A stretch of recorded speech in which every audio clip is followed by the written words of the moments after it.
Mankind, that word should have new meaning for all of us today. We can't be consumed by our petty differences anymore. We will be united in our common interest. And you will once again be fighting for our freedom. Not from tyranny, oppression, or persecution, but from annihilation. We're fighting for our right to live, to exist. And should we win the day, the 4th of July will no longer be known as an American holiday, but as the day when the world declared in one voice, we will not go quietly into the night. We will not vanish without a fight. We're going to live on. We're going to survive. Today, we celebrate our Independence Day.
Good evening, America. I'm Vanessa Broussard reporting to you live in Las Vegas, Nevada. This is the second time we've been here in just weeks campaigning on the campaign trail with President Trump, and we're happy to be here again this evening for the Nevada caucus. As people are currently at their locations right now, we're hearing that there are lines of people waiting to vote, as you can say, in this caucus. We have explained before there's a difference between the caucus that's being held tonight and the Nevada primary that was held on February 6th. Now, President Trump was not on the primary ballot because that election is irrelevant here in Nevada. It means nothing when it comes to who's going to be the nominee come November. So Nikki Haley did decide to be on the primary ballot. She has said that the caucus was a rigged election of sorts. So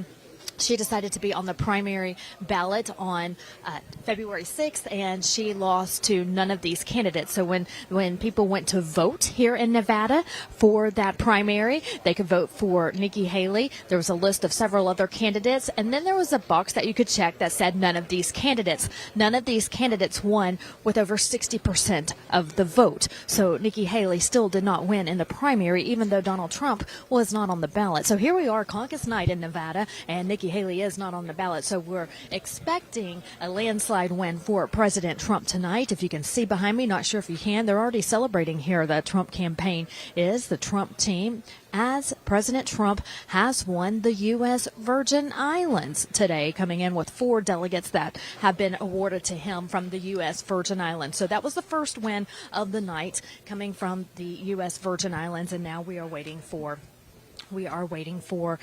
Nevada. And again, we are expecting that to take place around 8:30 p.m. We'll start getting some results in. We'll have a jam-packed lineup tonight. We have people like Kash Patel joining us and several other interviews who you do not want to miss coming up in the next hour or two here on Right Side Broadcasting Network.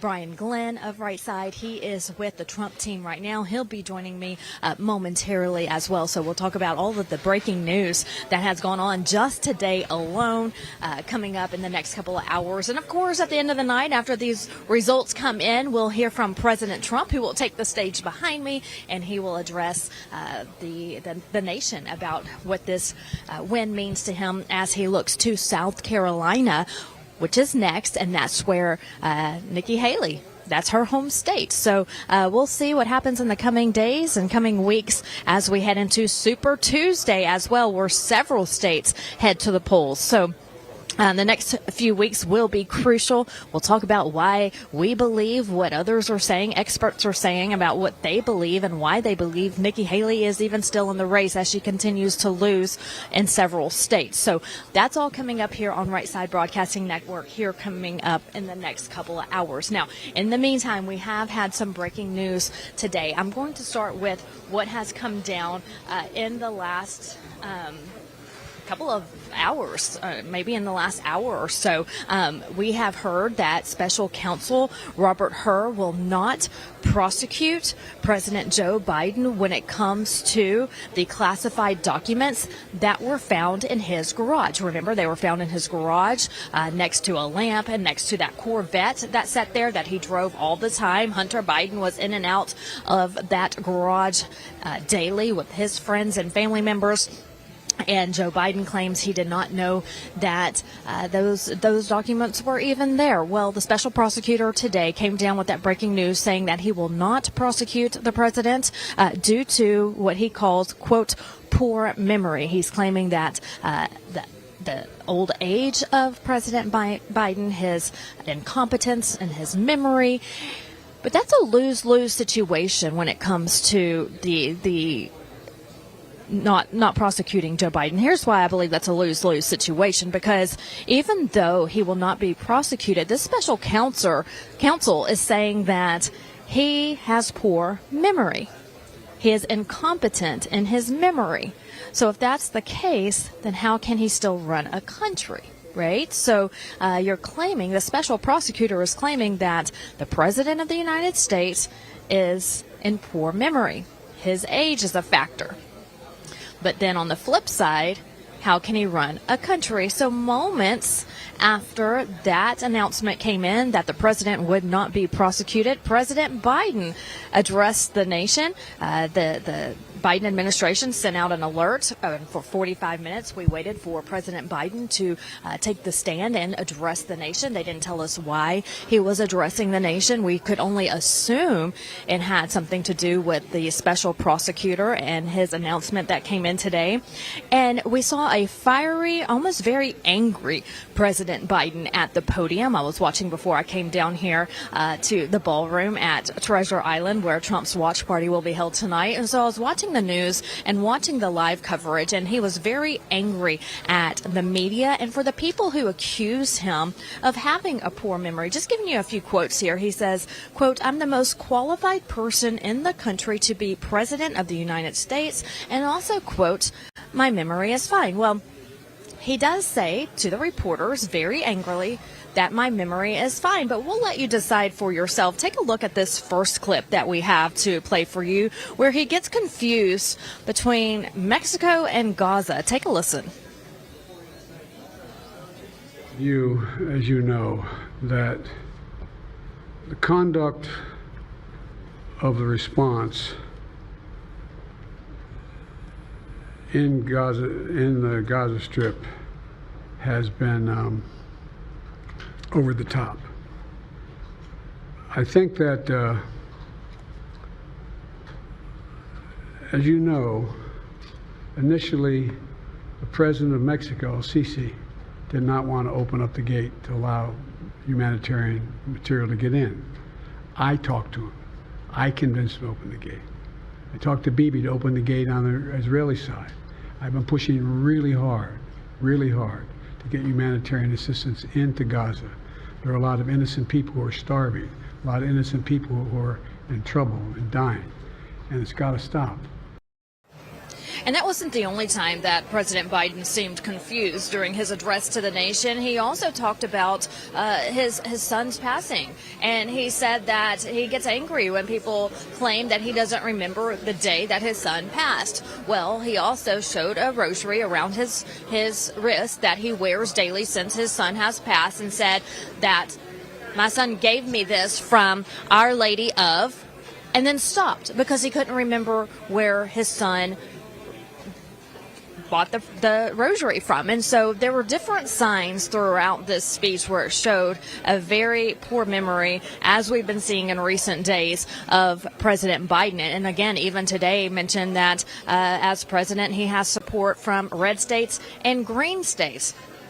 I've never heard of a green state. If you're watching right now, and if you've heard of that, please let me know. But I've heard of red states and blue states, and if there's a mixture of which side the residents of that state could vote, the citizens of that state, then they turn purple. So green.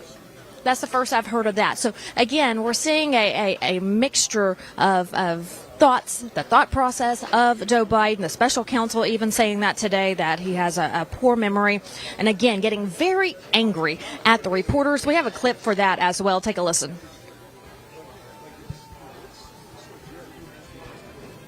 Mr. President, for months when you were asked about your age, you would respond with the words, "Watch me." Many American people have been watching, and they have expressed concerns about your age. That is your judgment.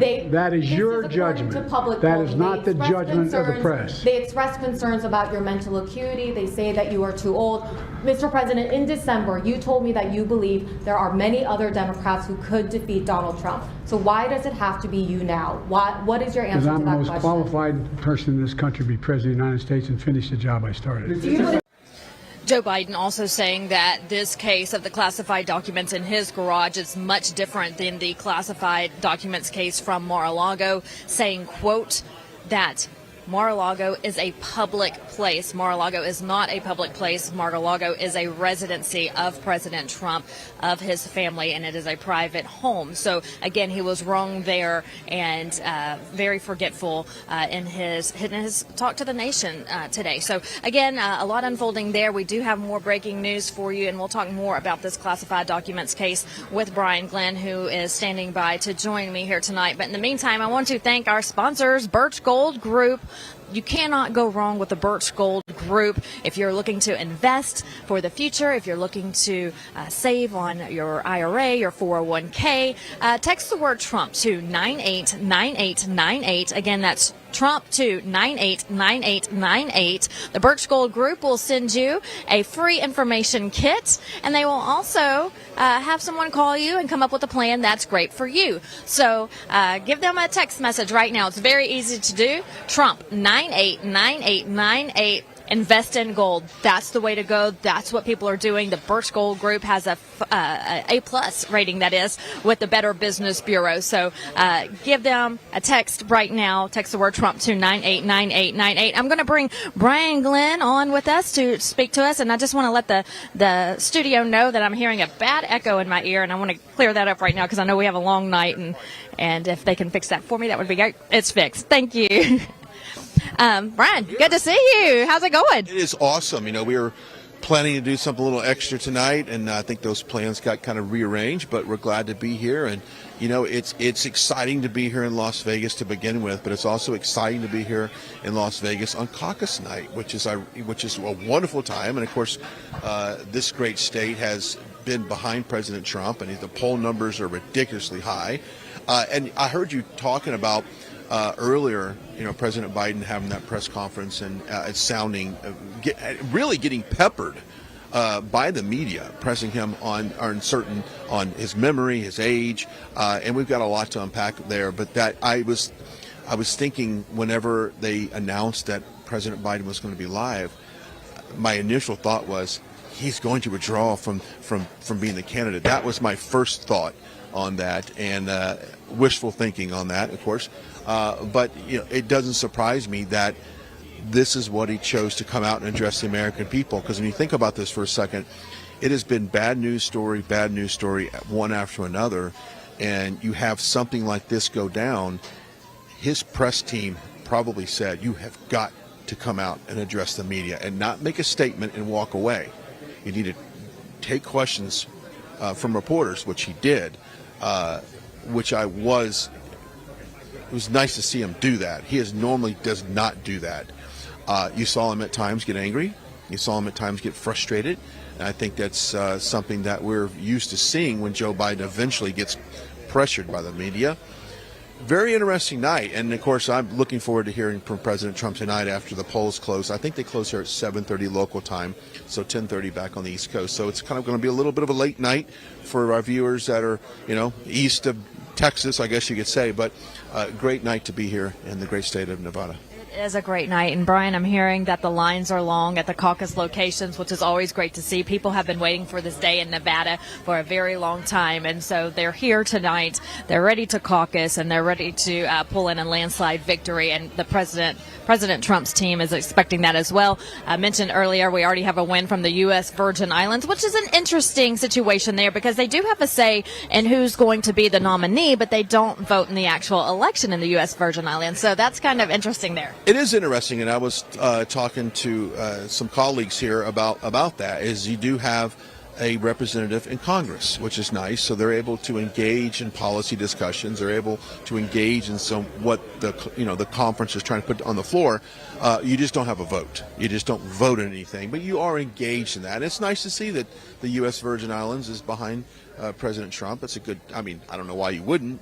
All the policies benefit and that area. So it's great to see that.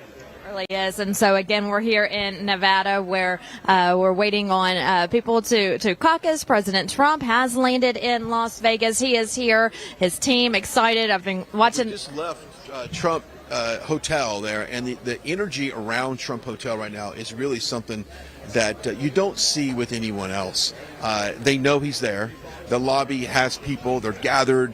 They're chatty. They know that he's going to be walking through that lobby at any moment. So it's got such a nice buzz there at Trump Hotel. Then outside you have all of the police barriers put up to protect the traffic from driving through. So it does have such an energy there, and it's something that only President Trump brings to an event or to a destination. That when he's in town and he's coming to speak at a hotel or event center, there is a buzz about that, no doubt. People ask me all the time, Brian, what's the energy like? What's it feel like? What do you feel whenever President Trump walks in the room? And I have covered dozens of these events. I've seen President Trump a dozen times, and it never gets old. That energy when he walks out, I've heard, unfortunately, we've had the same issues with the current administration that we've had for 3 years now. And, President Biden, when he walks off the stage, he has to be escorted off the stage. He is lost when he doesn't know which stairs to go down. And so, I've seen President Trump talk about that numerous times. And I still laugh at him doing it. It's comical to watch him do it. It really is. But it never gets old is my point. Like President Trump just has this energy that's electrifying and it's addictive. Like you just can't help and wait for him to come out on stage. And I think it's interesting, Vanessa, that you think it's the intro because I think it's the outro. I love the dance. I love the hold on, I'm coming. It is hopeful. He just delivered probably an hour and 20-minute speech. And then they play the music, hold on, I'm coming. It's just, it wraps up the night, and it provides hope for millions of Americans, tens of millions of Americans. And so that's actually my favorite part of the night. I always love the intro as well, great, because we've all been anticipating him to walk out. And I think he will walk out here tonight around the 9 o'clock hour here local time, so a little bit late, 12 o'clock on the extreme East Coast. But that's my favorite part, is when he comes out at when he says goodbye. Like, here's my plan, here's the message, and that's it. So I love it. Yeah, from start to finish, it's very electrifying and very hopeful, like Brian just mentioned. Brian, before you came on, I want to talk more about this special counsel. I'm going to take my FB out. I'm hearing an echo. Before you came out, we talked about the special counsel and their ruling today. Isn't it a lose-lose situation for President Biden, and maybe why he was told by his staff to come out and address the nation? Because the special prosecutor said he does not have a good memory. He has a, quote, poor memory. That's written in there. So if you have a poor memory and you don't know what's in your garage? How can you run the United States of America? And so, like you said, you know, you were expecting him to step down today after that ruling, but he's telling the people, I'm good, I'm fine, I remember, there's nothing wrong with me, I'm getting very angry. But how can a special prosecutor rule that the President of the United States is elder and has a poor memory, and that's okay for him to be President of the United States? Well, Vanessa, they protect him like the media protects him, the government protects him, prosecutors protect him. They know deep down inside this guy is pathetic. He needs to, in all due respect, and to his health as a human being, he needs to go find a safe space to sit down and relax. And this job, you know, they always talk about a job's going to kill me, this job's going to kill me. That job is a very hard job for anyone to do. He does not have the mental capacity or the physical capacity to do this. Now, I want to point out that today, Joe Biden was a busy guy today. He did fly I think he went up to New York for a speech, or he's done some traveling today. Probably did not get his daily nap. He probably did not, and I know. And I had to wake him up to come address. That's why it took 45 minutes. Well, he's had a long day, so if you're traveling and you don't have your nap and you don't have your regular routine of calling a press at 10 o'clock in the morning and calling it a day, you see a very different side of Joe Biden. And I think tonight we saw a tired Joe Biden. We saw a very disgruntled and angry Joe Biden. We saw a confused Joe Biden. But that's what you get when you take someone who does not have the mental and physical capabilities to deal with all of these problems that we have right now in the world. I mean, if that's how he's dealing with it now, with his documents, how he's going to deal with it when all of a sudden we receive information that a foreign government has fired military rockets at us, and we have to react quick. We have to make a decision of what to do. I don't think he has that mental capacity to process information to make the best choice for America. I really don't think it's there. And we can make fun of him all day long, but the truth is, I don't think he's mentally prepared to do this job. He wasn't before, and he sure as hell is not now. I saw a recent interview with Kamala Harris, who said that she sits with President Biden in the Situation Room and sees how wonderful he is and making decisions. And I'm thinking to myself, if this is what he looks like on the podium, at the podium, addressing the nation about a ruling, what is really going on inside the Situation Room when there's, wars going on in the Middle East and you're making calls? I just can't see it. I don't understand it at all. And there's so much that we will find out when more information comes out, but I don't understand it. Hey, I do want to talk about one of our partners tonight, the Trumpinator Bear. Now, this thing is incredible, and whenever we have these products that are showcased on our shows, they generally sell out because people want that kind of stuff. They want the collectible thing. So the Trumpinator Bear, go check it out. The information for that is on your screen. Take advantage of the fact that it's early in the broadcast. Once people start jumping on here, once Trump walks out here, chances are these limited editions might go away. So get your hands on one of these. They're all made just with the best quality materials. They're not junky. It's not going to fall apart.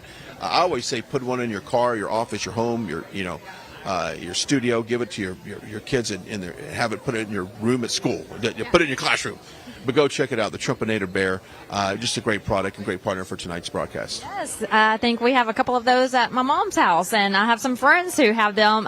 You're talking about in your business. He has one in his store. So, yeah, get that Trumpinator Bear. It's another little product that when you walk by and see it, you can't help but smile. Yeah. So, but getting back to the documents, I think you're going to see a point where the team around Biden is going to get tired of protecting him and putting out fires. It's going to get to the point where it's going to break. And I think, and we were talking to some colleagues earlier, I think the American people who maybe casually pay attention to what's going on, they're seeing stories like this. And they're going, okay, enough of the spinning. Oh, everyone has documents. Oh, it was in a garage. Oh, it was in a car. No. What he has done with these documents is criminal, in my opinion. And they profited off these documents. A ghostwriter had access to these documents, helped write a book back in 2017, I believe.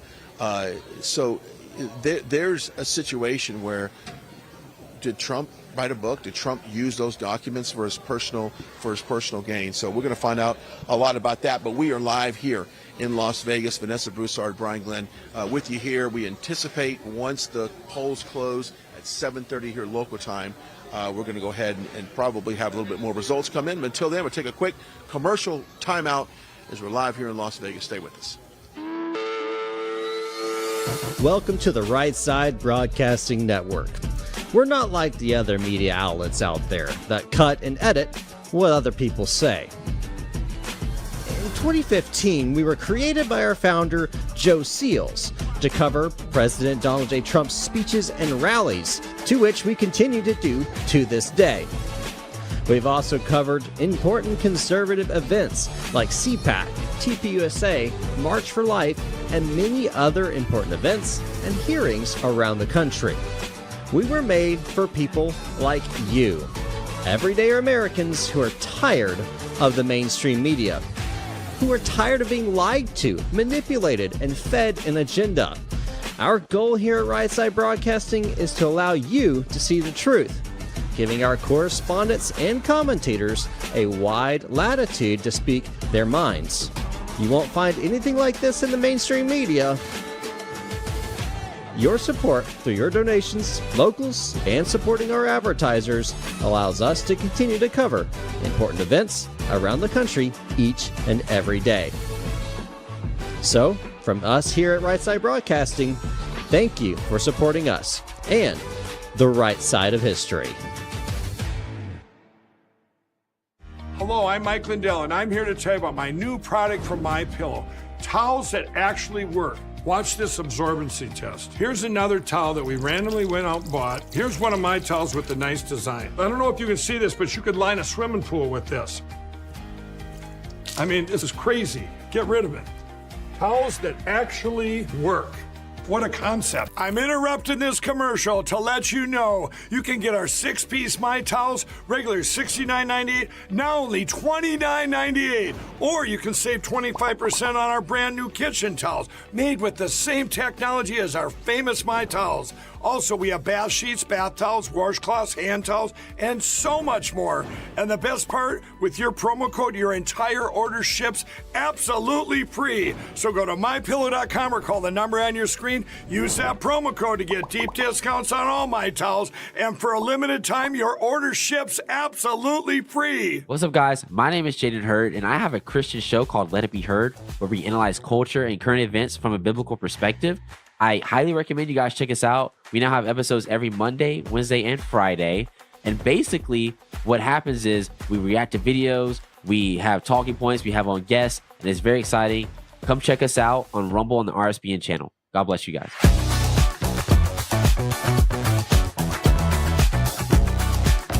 Parents and grandparents, the 2024 Kids Guide to President Trump is here, and it's free. As a bonus, your child gets a free issue of Everbright Kids Magazine and Activity Book, and a free video lesson.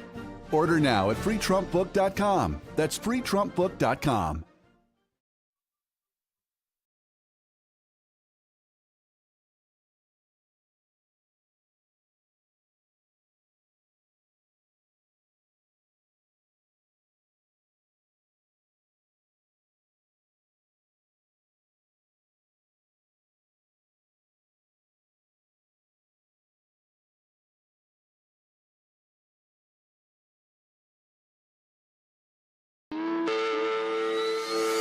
Welcome to the Right Side Broadcasting Network. We're not like the other media outlets out there that cut and edit what other people say. In 2015, we were created by our founder, Joe Seals, to cover President Donald J. Trump's speeches and rallies, to which we continue to do to this day. We've also covered important conservative events like CPAC, TPUSA, March for Life, and many other important events and hearings around the country. We were made for people like you, everyday Americans who are tired of the mainstream media, who are tired of being lied to, manipulated, and fed an agenda. Our goal here at Right Side Broadcasting is to allow you to see the truth, giving our correspondents and commentators a wide latitude to speak their minds. You won't find anything like this in the mainstream media. Your support through your donations, locals, and supporting our advertisers allows us to continue to cover important events around the country each and every day. So, from us here at Right Side Broadcasting, thank you for supporting us and the right side of history. Just for a few moments and talk to our friends over at the Birch Gold Group. Philip Patrick joining me now to talk about this ever-changing economy and what's going on in the world right now. And just recently, President Biden has issued his 2024 budget. Now, there's a lot of numbers. There's a lot of stuff to unpack. Walk me through all of what these numbers indicate. Look, at a glance, the 2024 budget would make you laugh if the topic wasn't so serious. I mean, really, it is full of marketing taglines like growing the economy from the bottom up and the middle out, or trying to ensure an equitable and effective and accountable government that delivers results for all. In fact, in the introductory message, Biden rammed home this idea that he's had a commitment to fiscal responsibility and how he'd cut the deficit. Look, fiscal responsibility sounds great, but a quick look at the numbers, I think, dispels that notion. Over the next 10 years, from this year until 2033, the total deficit is projected at $17.16 trillion. And in no single year will the deficit be less than $1.5 trillion. And that's assuming there's no wars or intervening recessions or spending sprees. To think about that for a moment, responsibility is now defined as spending at least $1.5 trillion more than the government brings in revenue every single year for the foreseeable future. It is absurd and unsustainable. That's actually what Jerome Powell was referring to when he said the government was going down this unstable financial path. I mean, he's dead on with that. He's absolutely spot on. And I think he's pointing to the fact GDP has grown $5.5 trillion in 3 years, when federal debt's grown $1 trillion in 3 months. And we have a Congress now that is determined to just kick the can further down the road instead of addressing the problems. As we said, it's unsustainable. Even Powell can't deny it now. Do we have any idea how much money right now Joe Biden has actually borrowed from the future of Americans here? It's a very good way to put it, actually. The answer is a lot. When Biden got into office, national debt was $28 trillion. Today, over $34 trillion.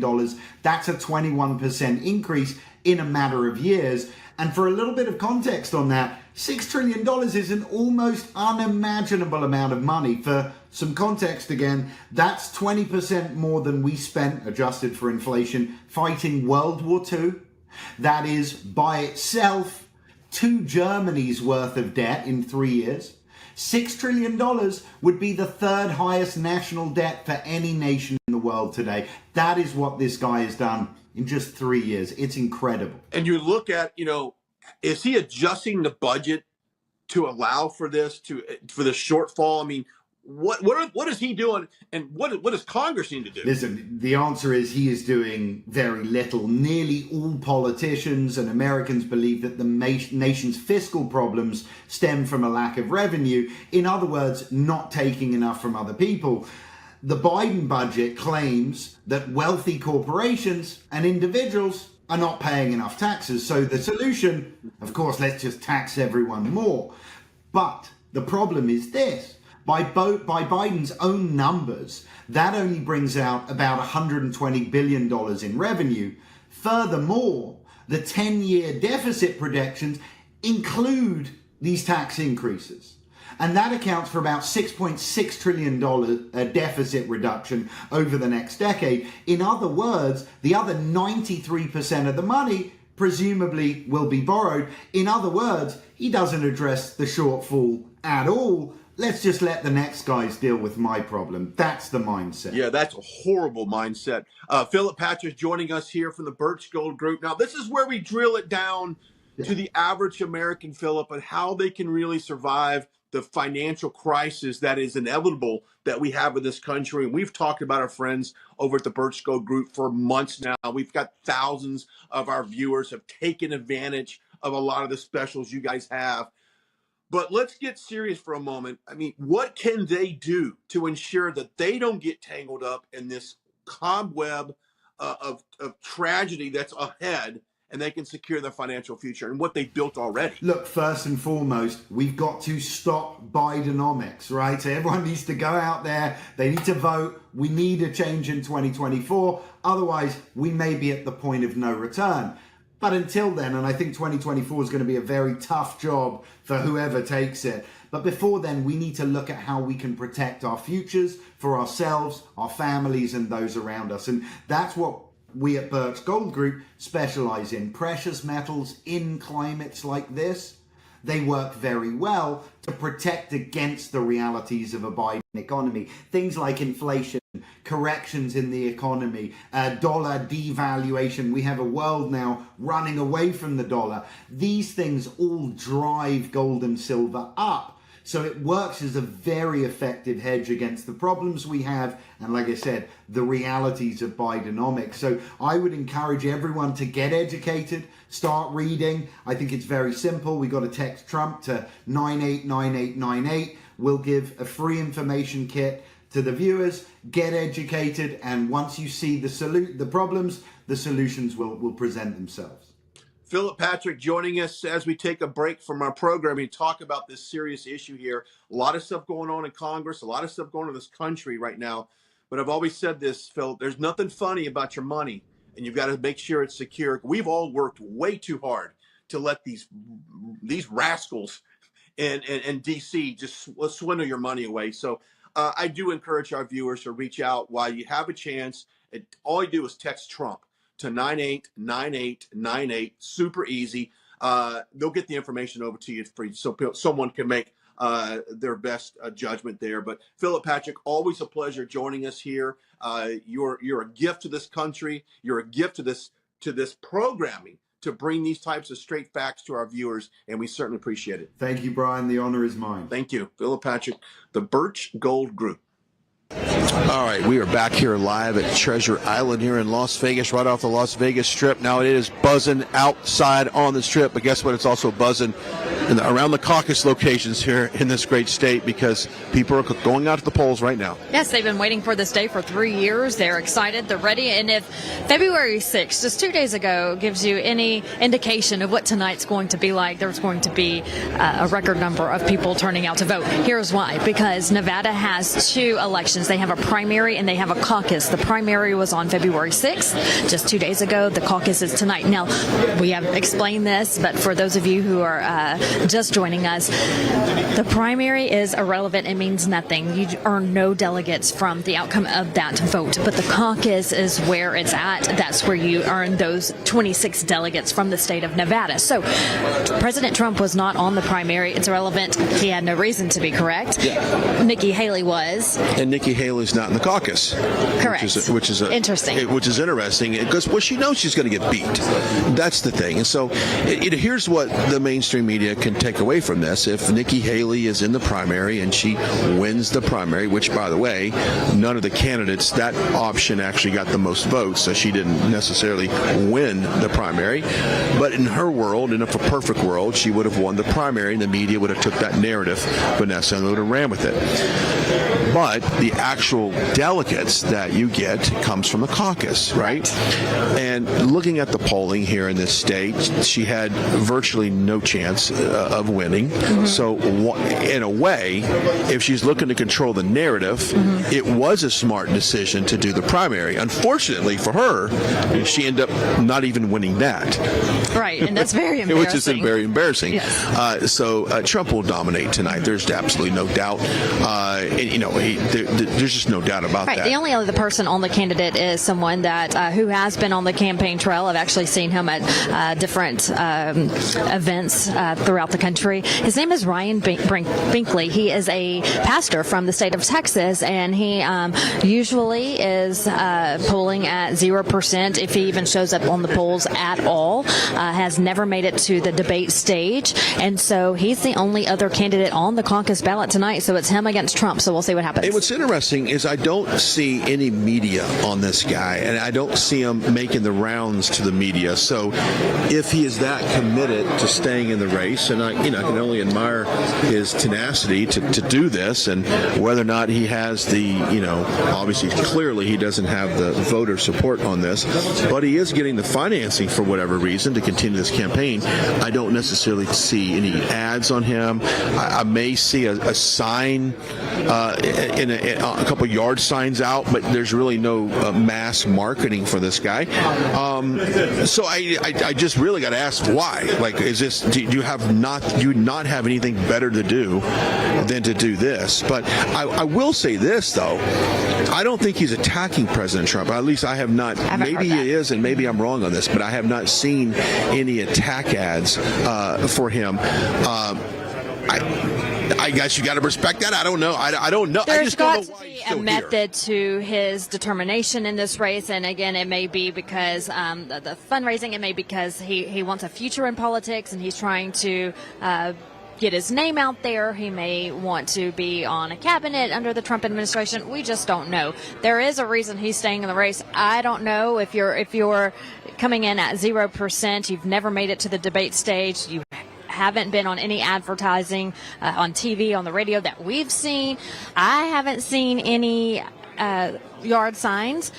I have seen his or Facebook ads or Instagram ads. I actually ran into him at a CPAC event a couple of months ago, and so I did an interview with him. Very nice guy, but and he's another one who wants a better America, and he has a lot of the same ideas that we do, but people have not heard of him. They don't know about him, and so he's just not a strong candidate. And so again, he's the only other one on that the card first time tonight. I ever heard of his name was at CPAC last year. I believe his wife came up to our booth and said, my husband's running for president. And I thought, okay, president for what? President's for the Elks Club, president's for the Young Businessmen of America Club. Like, what club are you running for? And he says, no, President of the United States. I'm like, okay, well, that's interesting. Nice to know that. And we'll get to CPAC in a second because I got some thoughts on that. I can admire his pursuit for this job. I really can. And maybe it's going to be a learning experience for him, obviously, of getting on the campaign trail. And he's going to figure out just how hard it is to get the message out about what you're doing. So, hey, look, I'll give him some brownie points for staying in the fight. And but at the end of the day, I think that the reality is that he's not going to become president this year, and he may not even become president in 28. But it may be a great proving grounds to do something locally there in Texas. I know he's in the Dallas-Fort Worth area, so maybe if he wants to be honest with you, if he's listening right now, and we're not at any, we're not putting him down or anything like that. I'd like to see him direct what he's learned on the campaign trail, running for president, to apply that locally in Texas, and maybe run for a state rep position, or run for, maybe find, there's a city council out there that needs a little bit more of a conservative background. I'd rather see him do that and actually make a difference in his immediate world than trying to just, to become president. That's unrealistic right now. So that is my message for him, is I admire the tenacity, I admire the determination, but focus that on something that's a little bit more of a reality. And I think if he drilled it down to a local standpoint, he can make a difference. And God knows the state of Texas and God bless him right now, because if you look at the border right now and the fight that the state and Governor Abbott is going through there, the more willpower that we have, boots on the ground that we have there, yes, absolutely. We need another strong conservative. We cannot have too many in office there in the state of Texas. Yeah. Speaking of CPAC, we will be at CPAC, complete coverage. President Trump is speaking, if I'm not mistaken, I forgot the day. It's the 24th. Saturday morning. It's a Saturday morning, and then, of course, later that day, He's going to be speaking at night because that is the primary in South Carolina. So we'll have a little bit of double coverage on that day as well. As a matter of fact, we're going to do everything from the CPAC booth for the most part, hosting all of that. And the CPAC is one of those events, and I remember the very first CPAC I went to was in Orlando, Florida. And it was during, if I'm not mistaken, during the COVID. So everyone was masked up, and that was all due to the actual event center that was enforcing that these codes. They were very, very almost military-like enforcing face coverings during that event. As a matter of fact, they would walk around and they would take your name. If you didn't have one on, they would report your name and write it down and warn you that if you got 2 or 3 warnings, then they would kick you out. It was something else. But I remember seeing how many local national people that would always come up to our booth and ask to be interviewed. And quite honestly, we want to be able to promote candidates, no matter where they live, what they're running for, because that's kind of, we're an open, like a people's network. We want to make sure we get the voices out. But that is an event that you're going to see everybody. We saw Corey Mills. I remember we did some interviews with him. He ended up later getting elected. It's a great event. If President Trump President Trump is the draw for that event. There's absolutely no doubt.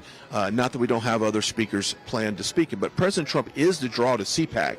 So I ask you this: if President Trump was not attending CPAC, would it be quote CPAC, or would it be just another event with a laundry list of speakers that we often see through various conventions and stuff during the year? I don't think CPAC is CPAC without President Trump. I worry about that daily, Brian. What is this country without President Trump?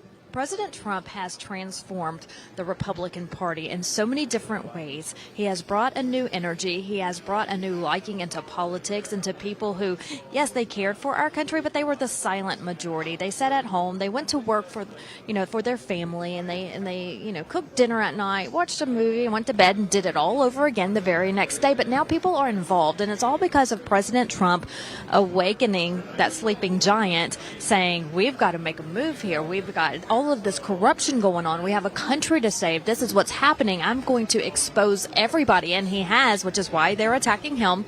But what happens after President Trump across the board? Where is that excitement after President Trump? Because we haven't seen this excitement in the Republican Party.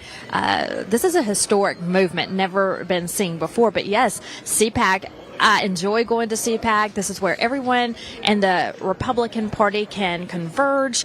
Like-minded people who think like you do, who love our country, want to save our country.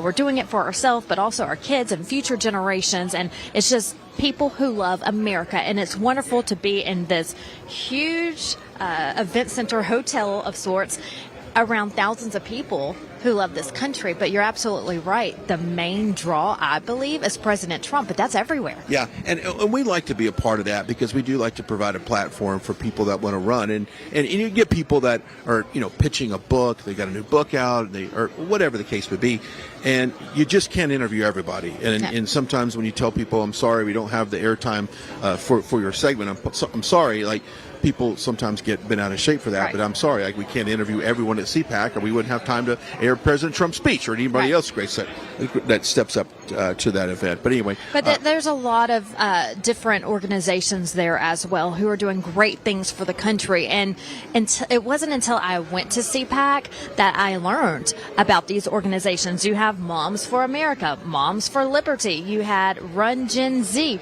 Run Gen Z is doing amazing things across the country. They are taking these younger Americans, 18, 19, 20, 21 years old, and they're grooming them to be the next city councilman in your city, the next school board leader for your school district. And so while they may not be the president or the governor, they're grooming these young conservatives, training them to be next in line, and so many are winning. And so you look at Valerie McDonald, who is a state rep, and she's in her early 20s. I've interviewed her before. Very brilliant young woman. And so she comes out of the Run Gen Z program. So Run Gen Z is one of the organizations that attends CPAC and attends these different conventions and lets people know, hey, if your child is interested, if your college student is interested, have them contact us or we'll contact them. Come to some of these seminars that we host. A lot of those are webinars. You don't even have to leave your house. You could do it online. And they train you to be the next winner in your community and then work your way up. Yeah. Let's talk about our friends over at the Wellness Company. And, you know, with mostly 90% of pharmaceutical companies or products are produced outside the U.S. So when you think about how at risk we are that if something was to happen and all of a sudden we can't get the medication that we need, we're kind of in a bad position because it's all made overseas. But our friends over at the Wellness Company has an emergency medical kit that is great for any future pandemics or any type of outbreaks that come up.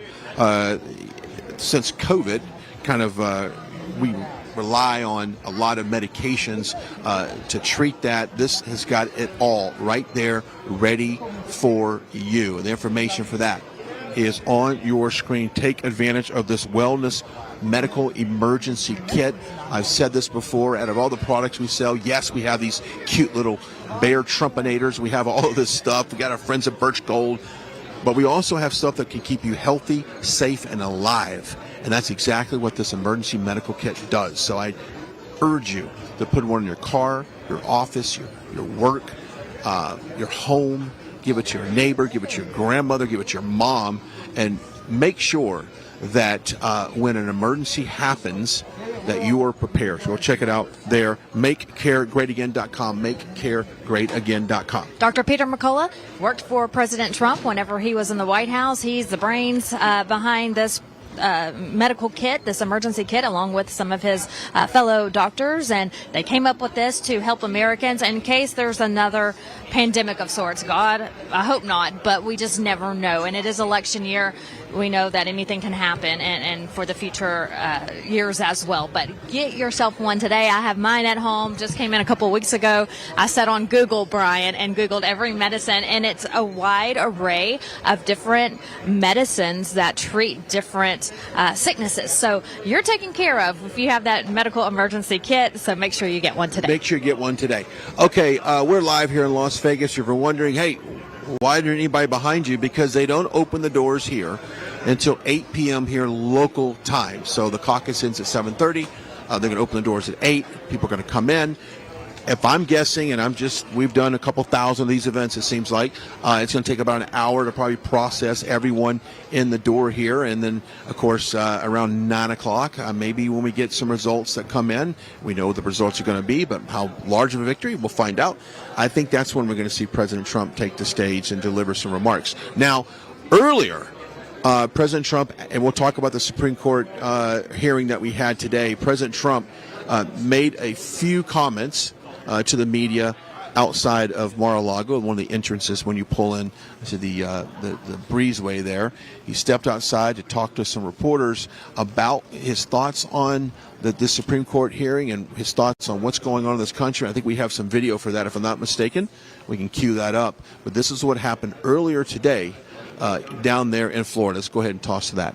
Listen in. Illegally in the gotaways that are in this country. Where are they living? Well, I tell you, they're living on the streets, and they're living in public, government-funded. Just finished watching the Supreme Court. It was a beautiful thing to watch in many respects.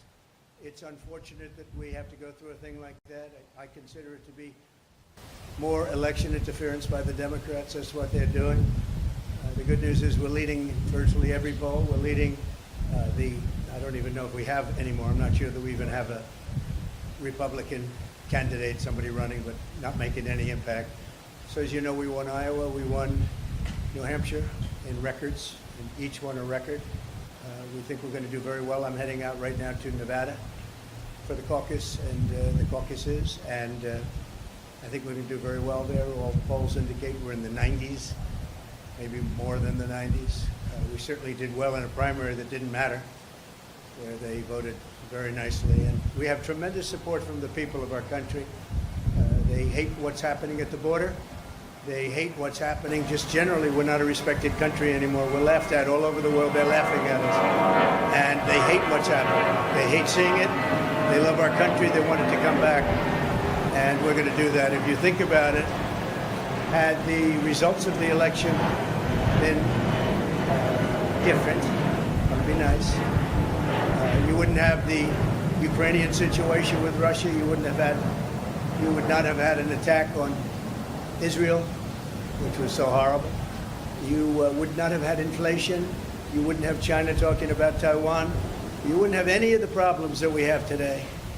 And you certainly had a broke Iran, and now you have a very rich Iran. Iran was broke when I left. They had no money to give to Hamas. They had no money to give to Hezbollah. And now they have 200 billion. Plus, as you probably know, people don't like to admit it, they certainly control Iraq. And Iraq has another 300 billion. So you have a very rich group of countries. And as you know, Iraq should have never happened. That was a balance against Iran, and we blew out the balance, and now Iran has essentially Iraq. And Iraq doesn't like saying that, but that's the way it is, and it's a shame. The world is in tremendous danger. We're in danger of possibly a World War III, and we have a man who's absolutely the worst president in the history of our country. Can't put two sentences together. He's not going to be able to negotiate with Putin or Xi or Kim Jong-un, North Korea. Not going to be able to negotiate with anybody. All he knows how to do is drop bombs all over the place, meaningless bombs, except they kill a lot of people. It costs a lot of money. Every time you see a bomb, it's another $1 million, and it actually sets us back. We have peace through strength. This should not be happening. The Middle East is blowing up. It's blowing up, and a lot of people are being killed, and it's so unnecessary. So I just say that in watching the Supreme Court today, I thought it's a very beautiful process. I hope that democracy in this country will continue, because right now we have a very, very tough situation with all of the radical left ideas, with the weaponization of politics. They weaponize it like it's never been weaponized before. It's totally illegal, but they do it anyway, and it has to stop. Every one of the court cases that I'm involved, every single one, civil, whether it's the attorney generals or the district attorneys. You look at Fani in Georgia. They had many meetings with the White House and with the DOJ. They went there, 8-hour meetings. That was all staged. That was a phony hoax. And now you look at it, and it is a phony hoax. And hopefully that case will be dismissed in short order. It's a disgrace to this country. But they work together with the Justice Department and the White House, and not supposed to do that. Every one of these cases you see comes out of the White House. It comes out of Biden. It's election interference, and it's really very sad. I thought the presentation today was a very good one. I think it was well received. I hope it was well received. You have millions of people that are out there wanting to vote, and they happen to want to vote for me or the Republican Party or whatever you want to, however you want to phrase it. But I'm the one running, and we are leading in every poll. We're leading in the local polls, in the state polls, and we're leading in the swing state polls, and we're leading very big in the national polls. So it's been a very great honor. We love the country. I think the reason we have such big leads, frankly, is that they loved 4 years of us compared to the 3 years plus, the 3 years that they've gone with Biden, where you have open borders, you have crime. Nobody's ever seen crime like this, what's happening. And now the crime is being committed, much of it by the migrants that have come in illegally to our country. I was wondering about that. I said, a lot of these people come out of jails, they come out of mental institutions, they come out of places that you don't want to know about. We don't even know where they come from. We don't know who they are, where they are. They're being dumped in from mental institutions, from prisons and jails. And many terrorists are coming into our country. We're going to be paying a big price. They have to stop it. They have to close the border. By the way, the president can do it just by saying, I want the border closed. I closed the border. We had the safest border in the history of our country. Now we have the most unsafe border in the history of the world. There's never been a country with a border like this. not even a third world country. So we're going out to Nevada right now. We'll be out there. Some of you are going to be out there with us. Otherwise, your colleagues will be. And hopefully we're going to have a big night, caucus tonight. We're going to have a very big night. We expect to have a very big night. The Virgin Islands, as you know, are also very much in play today, so we'll be hearing about them sometime during the day or later on in the evening. And it's an honor to have you at Mar-a-Lago. I hope you like it. It's worth a little more than $18 million. There's another case. He says it's worth $18 million. I said, which cabin are we talking about? But that's the kind of justice we have. When they say that to try and build up a case, that was a shame. But that gave up so much. When they said that gave up so much that Mar-a-Lago's worth $18 million. They had it appraised for, as you know, 50 to 100 times that amount. But we have a judge that's what he said. And he's supposed to be ruling on me. But who knows? Maybe he'll be fair. I doubt it, but maybe he'll be fair. So I want to thank everybody. And by the way, we proved that case 100%, 5 times over. That case is 100% proven, 5 times over. We've never seen anything like it. He just wouldn't dismiss it, no matter what. Shouldn't be there. It should have been in the commercial division. Anyway, it's an honor to have you. I look forward to having you again, and I'll probably see you out in Nevada. Thank you very much. The U.S. Supreme Court is said to be broadly skeptical in early reporting about the effort to try and kick you off the ballot. Having said that, though, speak to the argument, legal and otherwise, that your detractors have made leading up to the day. And it's an argument that was given voice by Mitch McConnell, the Senate Republican leader, not long ago. All right, I got the gist. There's no question Yeah, I got the gist. President Trump is practically and morally responsible for provoking the events of the day. He doesn't say that anymore. So let me just tell you that I heard and I watched. And the one thing I'll say is they kept saying about what I said right after the insurrection. Because I think it was an insurrection caused by Nancy Pelosi. This was an insurrection, if it was an insurrection, which there were no guns, there were no anything except for the fact that they shot Ashley Babbitt. Somebody from the police force shot Ashley Babbitt. So unnecessary, so sad, so horrible. But there were no guns, there were no anything. But if you take a look at my words, right after, you take a look at my speech from the Rose Garden, which was very shortly after, or you take a look at I'm only on Truth now, but at that time we were tweeting and I was on Twitter. If you take a look at those 5 or 6 tweets, you will see very beautiful, very heartwarming statements. Go home, the police are doing their job, etc., etc. Beautiful statements. If you see my statement made in the Rose Garden, I think you have to watch that, because today they said the words of Trump. Now, if you take a look at the words of Democrats over the last period of time, look at Schumer's statement about the Supreme Court on the steps of the Supreme Court. He sounded like a mob boss. Take a look at any of them. Take a look at any. We put together a tape of vicious, violent statements made by Democrats. Nobody brings that up. Take a look at Maxine Waters and the vicious statements that she made. I didn't do that. I said peacefully and patriotically. The speech was called Peacefully and Patriotically. It's peacefully and patriotically. He said I said bad statement. It was the exact opposite. So I think you should take a look at the statements that I made before and after, and you'll see a whole different dialogue. Mr. President, you just mentioned Chinese President Xi. You said that you were going to impose 60% tariffs should you get back in office. Can you explain your rationale there? We want to bring business back to the U.S. They're stealing our business. They're taking our business at levels that nobody's ever seen before.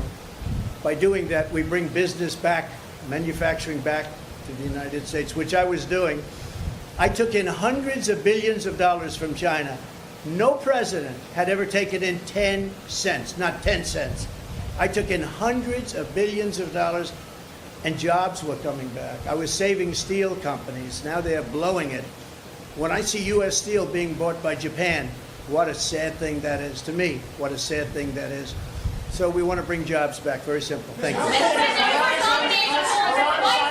President, do you still have confidence in Speaker Johnson after the failed Mayorkas impeachment effort? I do have confidence in him, yeah. I very much do. I think he's very He's a very good man, and I have great confidence in him. Why is Leo Khan, Nikki Haley still in the race when you're dominating in the polls? Oh, I love that question. Thank you very much. You just said it. I don't know why she continues, but let her continue. We have a big one coming up, as you know, in South Carolina. And the polls are indicating that we're through the roof on that one. We're leading by, I guess, 35%, 35 points. So I don't know. I think she hurts herself, but I think she hurts the party and in a way hurts the country. But it seems to be dying. She did poorly in Iowa. She did very poorly in Iowa, actually. She came in third place. Ron DeSantis beat her, although you wouldn't know that if you listened to her speech. She did poorly in New Hampshire. She did poorly no matter where she went. I don't know how the results aren't in yet from the Virgin Islands, but I know she's playing it very hard. And in Nevada, she lost to No Name. She had a No Name, and she lost by, I guess, 40 points. So I don't know why she continues, but she's a, I don't really care if she continues. I think it's bad for the party. I think it's actually bad for her, too. Mr. President, thank you for having us on a busy day here. Given the battles over presidential immunity, I'm wondering should all presidents and vice presidents be immune from any legal consequences for any action they take during their term? Well, I can say presidential immunity, which we'll be talking about because that will be upcoming, is very, very important for a president to have. If a president doesn't have immunity, he really doesn't have a presidency. He can be told to do things that he would never do. He can do really bad things for our country. Presidential immunity is imperative. It's going to be very, very important. And I'd rather talk about that next week. But there is nothing more important to a presidency than immunity, because they have to be free to make decisions without saying, oh, if I do this or if I do that, as soon as I get out of office, we're going to be indicted. We're going to have trouble. And the other party will do that. I think we've seen that. They've done that. There's some very bad people. And you have an opposition party, and they will do things that are very bad. If you don't have immunity, you can be blackmailed. You can be, as a president, they'll say, if you don't do this, this, and this, we're going to indict you as soon as you leave office. You cannot allow a president to be out there without immunity. If they don't have immunity, you don't have a presidency. You lose all, you lose all form of free thought and good thought. And you probably weaken the presidency to a point that it was never supposed to be weakened. It would be a very bad thing for our country. We'll be talking about immunity in the coming weeks. Mr. President, how confident are you that you will be treated fairly by the Supreme Court justices? And what sort of time frame do you need a decision in order for it not to derail the campaign? Well, I'm a believer in our country, and I'm a believer in the Supreme Court. I listened today, and I thought our arguments were very, very strong. An argument that is very important is the fact that you're leading in every race, you're leading in every state, you're leading in the country against both Republican and Democrat. And Biden, you're leading in the country by a lot. And can you take the person that's leading everywhere and say, hey, we're not going to let you run? You know, I think that's pretty tough to do, but I'm leaving it up to the Supreme Court. Thank you all very much. Enjoy it. Thank you. Do you believe there's a model of violence? On the topic of Iran, sir, is the U.S. doing enough militarily?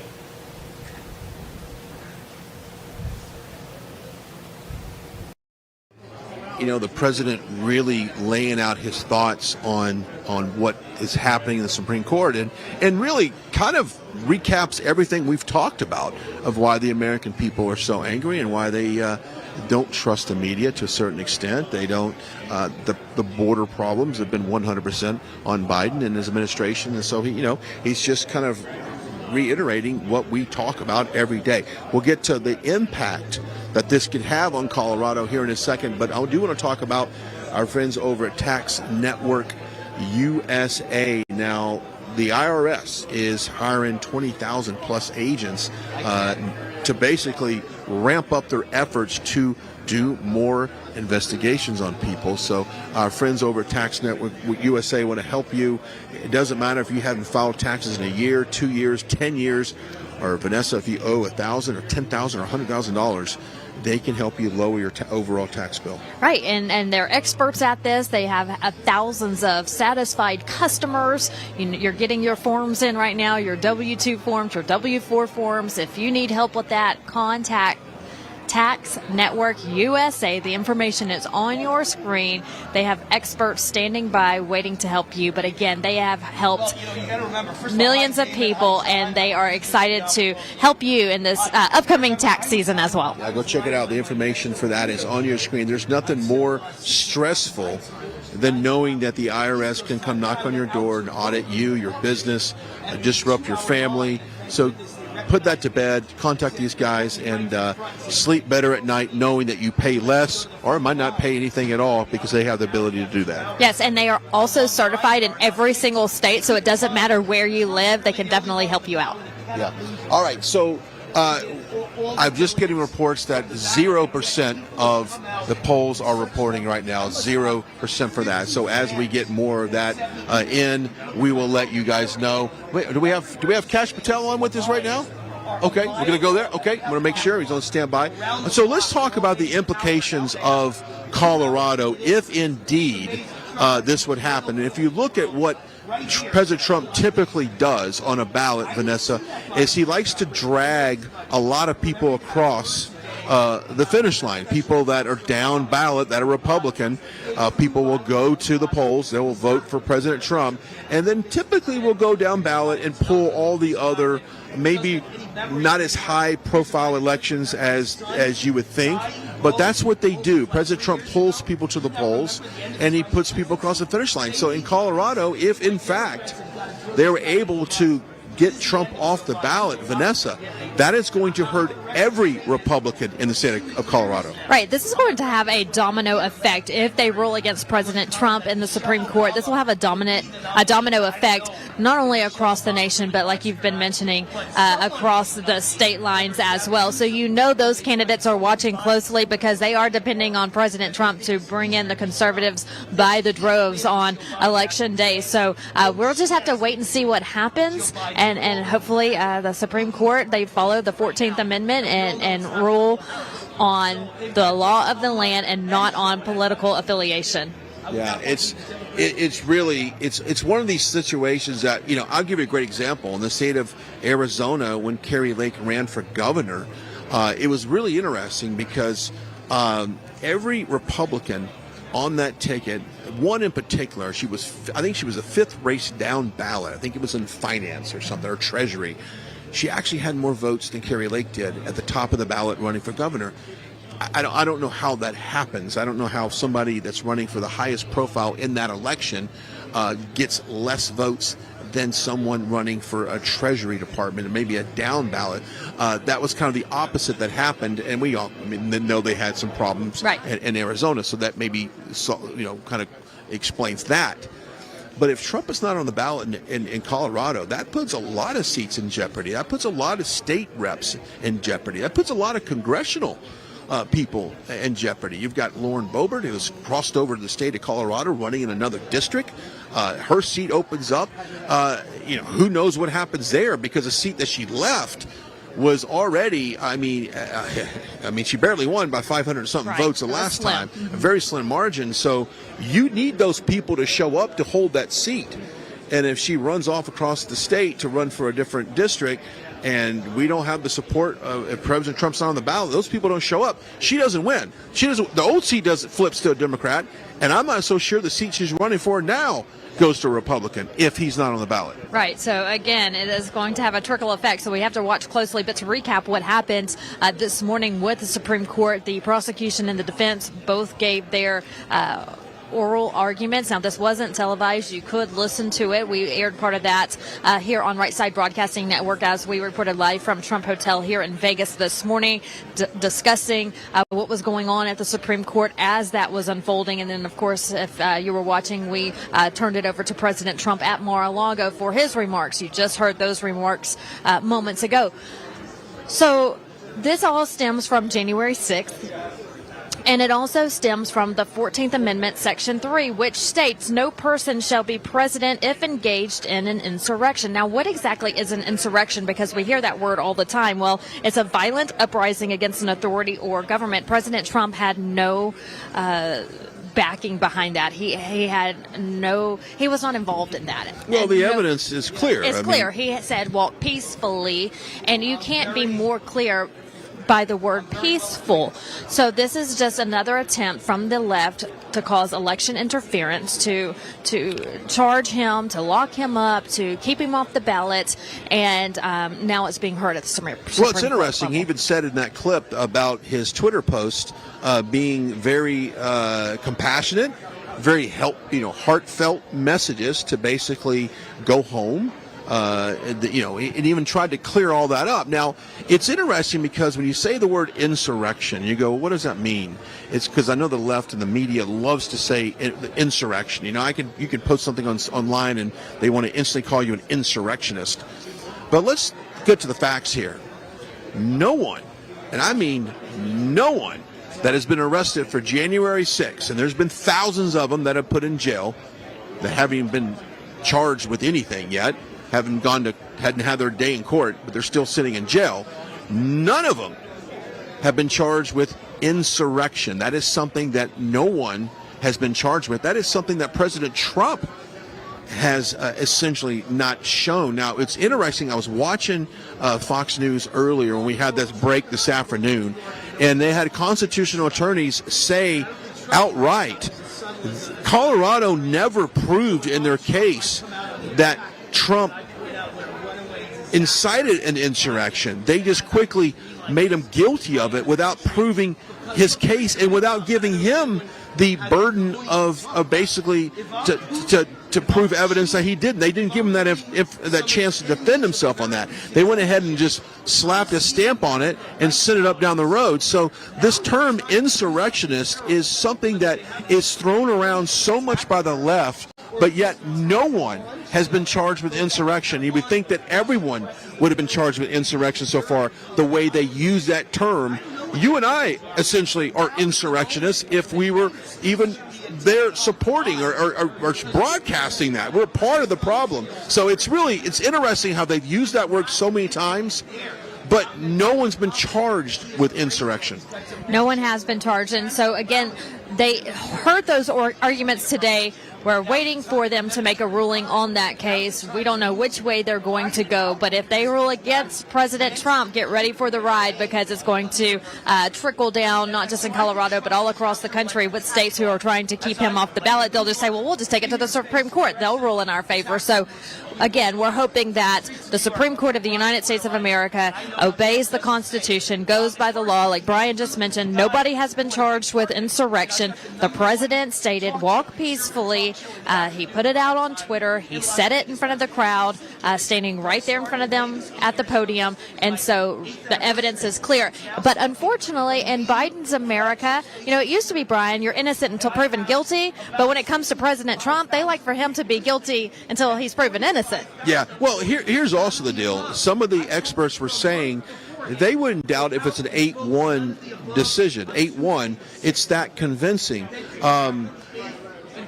The Supreme Court even knows, and when you listen to the testimony, they even know that what Colorado is claiming is garbage, absolutely garbage. And so they have done a poor job of trying to explain their case to the Supreme Court of why he needs to be removed from the ballot, and they haven't really proven that he even did anything wrong. It's just they quickly rushed to judgment, should say, and went ahead and kicked this thing down the road. So I anticipate the court coming back with a decision in the favor of President Trump, and I do anticipate that we won't see any other states try to do that. This will set the precedent of this type of move from the Democrats and from these corrupt courts, that it will not be upheld, and that it's only through pure democracy that we allow President Trump to be on the ballot. Can you imagine what would happen in this country if millions of people, 70, 80 million people, were told, I'm sorry, you can't vote for President Trump because we decided that he's not fit for office through this insurrection. I think it's garbage. I think it would be the beginning of a vindictive cycle of always charging your political opponents with some type of crime, whether or not it was true or not. Yes. President Trump, just 3 hours ago, I want to read this real quick, on his Truth Social, said if Special Counsel Jack Smith wants to do good for our country and help to unify it, he should drop all litigation against Joe Biden's political opponent, me, he says, and let our country heal. This would be a far bigger and better achievement than anything he has ever done, and will be easy for the great patriots of our country to understand in light of Special Counsel Robert Hur's document report on Joe Biden, where the evidence is overwhelming that he willfully retained important documents. I know that's another case. We were talking about January 6th, but scrolling through some of President Trump's Truth Social posts today, there's so much breaking news coming in from the Capitol. We're talking about January 6th and what's going on in Colorado and at the Supreme Court, and then also the documents case. It's just a lot. And so if you're on Truth Social, make sure you follow President Trump. I was just scrolling through, and there was a Truth post that I was looking for. That was the wrong one, but that was a good one when it comes to that case. I think, Vanessa, what we learned was that smoking marijuana is legal in Colorado, and I think that everyone in a position of power must be high on something, because that's just what they thought they could do to President Trump, and they can go ahead and extend that to Maine. Maine did the same thing. Maine removed him, an attempt to move him from the ballot. This is not the way you beat your political opponent. You beat them at the ballot box, and I've said this a dozen times. Joe Biden, if you want to beat President Trump at the ballot box in this election, then have your people show up. If you've got the support that you did back in 2020, just have them show up again. But guess what? He doesn't have the support. You and I both know it. So this is the only way that they know how to beat President Trump, is to take him out at the courts. You beat by cheat.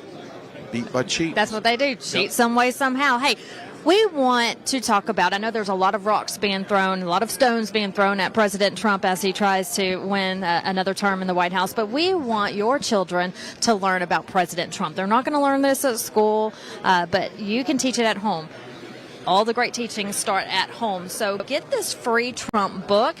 He's winning by other candidates by a wide margin. So it's expected that he could be president again. It's looking really good for him. So now's a good time to go ahead and get this free Trump book. You can go to freetrumpbook.com.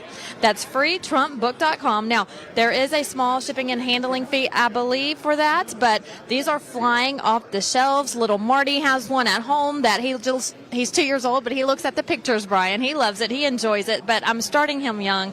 He's a baby for Trump. They have that little group and organization, too, Babies for Trump. So get your kids one. And I like to read mine as well. It's good for adults as well. So get that free Trump book. Yeah, because they're not going to learn about it on the University of TikTok or the College of Instagram. That's not going to happen at all. Right. So go get that freetrumpbook.com, freetrumpbook.com. All right, we're live here in Las Vegas at the Treasure Island Hotel, and we're in a little convention room here. Matter of fact, let's step away. If you're just now joining us, we'll show you where we're at. If you're wondering why nobody is in here yet, it's because, the doors aren't open. They open at 8 o'clock for the crowd to come in here, and so this room would be filled, I would guess, with a couple hundred people by the looks of these tables and the chairs on the corner. So this room will be filled. I anticipate a very brief speech from the president. I don't think this will be a traditional hour and 20-minute speech. Maybe I'm wrong. Maybe it is going to be a little bit longer speech. It may be essentially, since this is a very busy news day, maybe this is what we'll hear from the president. But nevertheless, this is the scene right now at his watch party, and we're just moments away from maybe getting some of the early indicators in. It's only 7:19, so the polls, if I'm not mistaken, close here shortly here in the great state of Nevada. Yes, and so we are waiting for those early numbers to start coming in. The studio is keeping us updated as those numbers do come in, and as soon as they come in, you will be the first to know here on Right Side Broadcasting Network. We'll provide those for you. So that should be any moment now, but it is caucus night, and how that works, just like it does if you're showing up to a voting location. If you're in line, you're good to go. You just got to make sure that you're there in time, and we're hearing that the lines are long here in Nevada for caucus night, so that's great great to hear. We're hoping to see a big landslide for President Trump. Yeah, it's interesting. I've been, bumping into people at the hotel, and of course the Super Bowl's in town, so there's a lot of people here. And if you have a chance and you're in an elevator and people want to say what brings you to town, where you're from, kind of deal, it's interesting because when I say, well, I'm in town for President Trump, they go, oh, he's in town? I'm like, well, yeah, today is caucus day here in Nevada. And they go, oh, okay. Well, a lot of people from out of town didn't realize that. Well, the locals, they do know this. And I have talked to probably about 15 different people here. They could be service workers or people that I meet in the elevator. And let me tell you something. Every single one of them says, we need him back. And this couple from Northern California that I met yesterday, and I saw them again today. They were from Northern California. They had kind of a hippie vibe, if you will, to them in a way. When they told me where they were from, I instantly prejudged them that they would be 100% liberal based upon where they lived. But when I mentioned the word Trump, Vanessa, she got real excited. And she goes, man, we need him back. He was a great president. Don't sell yourself short, America, on California, because there are a lot of conservatives in this state and a lot of Democrats who have turned conservative. Now, we do know that a lot of Republicans have moved to different states like Texas, Florida, anywhere in the country that's conservative to get away from Governor Newsom and his liberal laws of California. And even right here in Nevada, I've been in Nevada many of times, and I've spoken to people, especially right there at the state line, where they said we cannot live in a Governor Newsom society. So all they did was sell their property in California, move over and buy a home or a condo in Nevada, and they're either starting fresh here with their family, or since they're right on the state line, they'll commute back and forth. But they're moving to Nevada to get away from California and its ways under Governor Newsom. And so, speaking to the people, yes, a lot of conservatives have left, but a lot of conservatives are still there, and they're going to keep fighting. And, the chances of overruling Governor Newsom right now don't look too good. But I'm feeling more comfortable about it, Brian, as time goes on, because the more left and liberal and the ways he shoves these ideas and thoughts and everything that you can think of in a negative light down the throats of his residents there in California is just sickening. Look at what he's doing for the illegal immigrants who come to California. He's providing them free health care. Now, you're talking about California, who has a massive cost of living dollar amount, whether it is your rent for your apartment, your mortgage for your home, your gas for your car, no matter what it is, the cost of living in California is astronomical. People are working multiple jobs. They're living with multiple friends just so they can have a roof over their head because they can't afford their own apartment. But yet, he's giving free health care to illegal immigrations. I wouldn't want to live in a Governor Newsom, California. Beautiful state, gorgeous state, love to visit there. But now it's gotten to the point to where I don't want to spend my tax dollars in a state to go to Governor Newsom. Well, Vanessa, I don't think you should feel safe driving around those areas. My son lives out in West Hollywood, and I often worry about his safety just walking out to get in his car, to be honest with you, because of the lawlessness that's there. And it's just not Gavin Newsom's fault. It goes down to the district attorney not prosecuting crime, of being loose on crime. We've all seen those viral videos where, you got a gang of 25 people going into a CVS and just looting just about everything that's in there, or going into a Louis Vuitton shop or an Apple store, stealing phones. So it's lawlessness there, but as long as that continues, you're going to see people starting to wake up on these Democratic policies. We'll talk a little bit more of that here in just a second. Let's talk about this bobblehead, this Trump bobblehead. I love it. It's probably one of the most popular things that we promote on this network, and it seems like every time we do, they sell out. Go check it out. Information for that is on your screen. What a good value as well. It is durable. It's manufactured to last. I've even seen it on the in the cockpit of Trump Force One. It's gotten up there, so go check it out. The bobblehead, the President Trump bobblehead. Let me tell you, flowers are nice for Valentine's Day, and so is chocolate. But if somebody gave me a Trump bobblehead sold immediately. Is that the way to your heart? That's the then, way right to now? my heart. Anything Trump is the way to my heart. So yes, flowers are great and balloons, love it. Dinner is nice, but that Trump bobblehead, that will win her over, gentlemen. I promise you. There you go. Go check it out. The Trump bobblehead, one of our sponsors tonight. I had lunch today with a group of businessmen, and a couple of them had interest in California, and we just talked about taxes in general and interest rates. And you think about if you're trying to buy that first home, depending on where you live, you're going to be paying a lot more than national average. And then you tack on these double interest rates that what we had under the Trump administration. I think trying to achieve the American dream of getting out of school, getting a good job, buying your first house, being able to pay the bills and not have your mortgage payment be, 56% of your overall income every month, which is the average. It's hard to survive with that, Vanessa, and we've got to get back to a time where people can afford to buy things. New and used car loans are insane right now. And so new car sales has dropped. Obviously, if someone's in a financial situation where it doesn't matter that their interest rate is 12% or 11%, 10%, they can afford to buy it, that's great. But that's not how it was under the Trump administration. I have several friends that own car dealerships, and they'll tell you when the interest rates were low and the credit was available and people could comfortably buy and finance the car of their dreams, as I like to say, they moved more units. They didn't have to floor as much cars on the lot. Now, what a flooring rate is on a dealer, when you drive by a dealership, this is a little bit car 101 talk here on Right Side.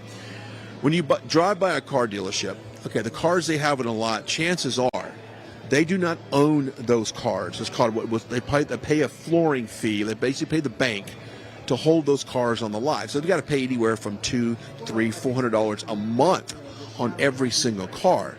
So you don't necessarily see, there's a few dealerships that will outright buy the cars. They own the cars on the lot.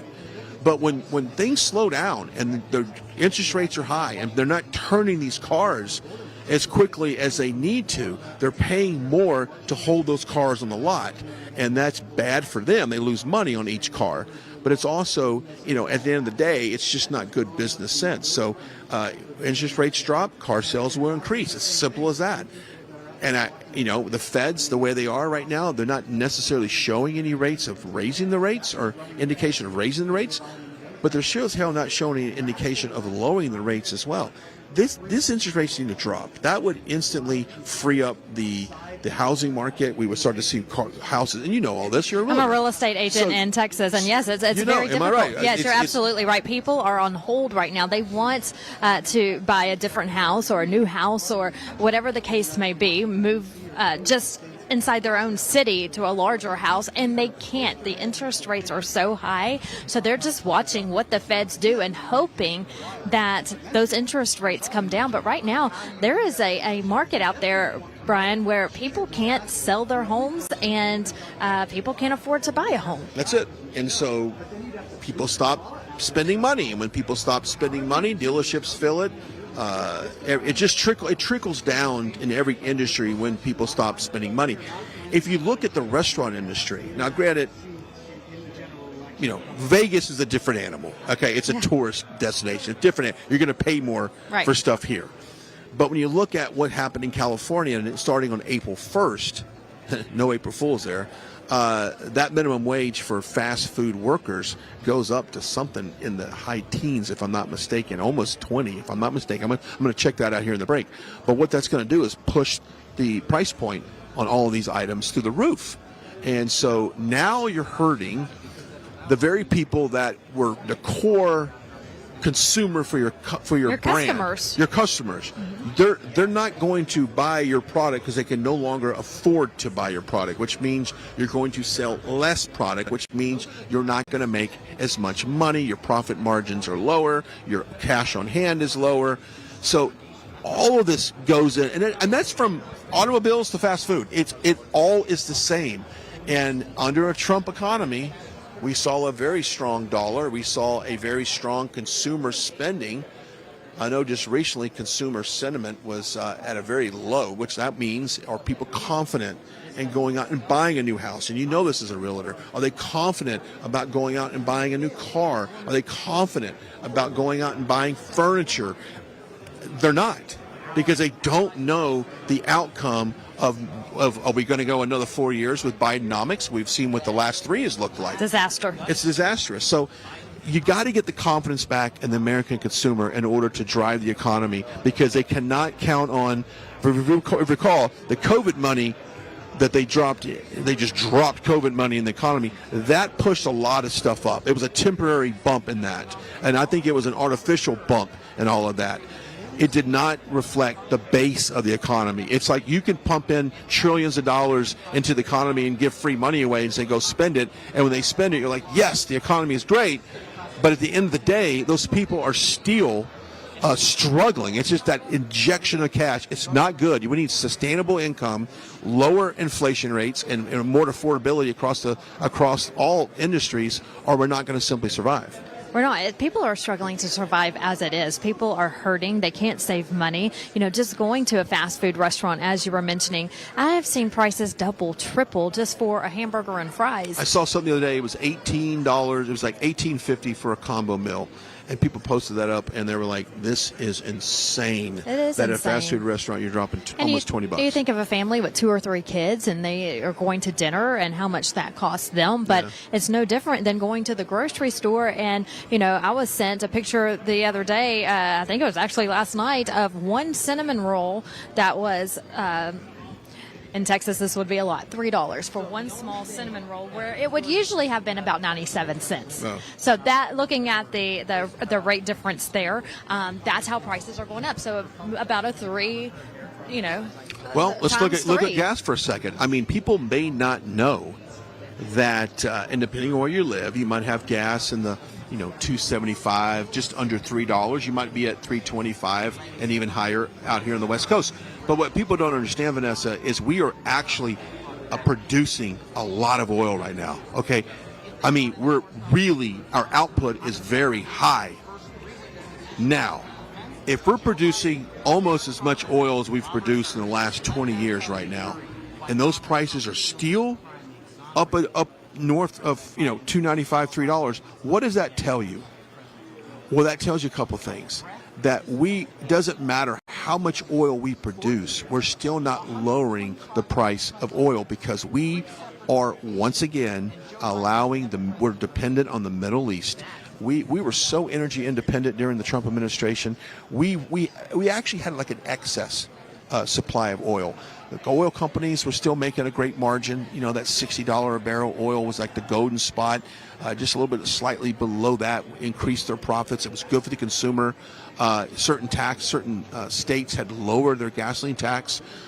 So it was affordable for people. When a gas is affordable, your transportation for these goods, the cost of transportation goes down. It becomes more affordable.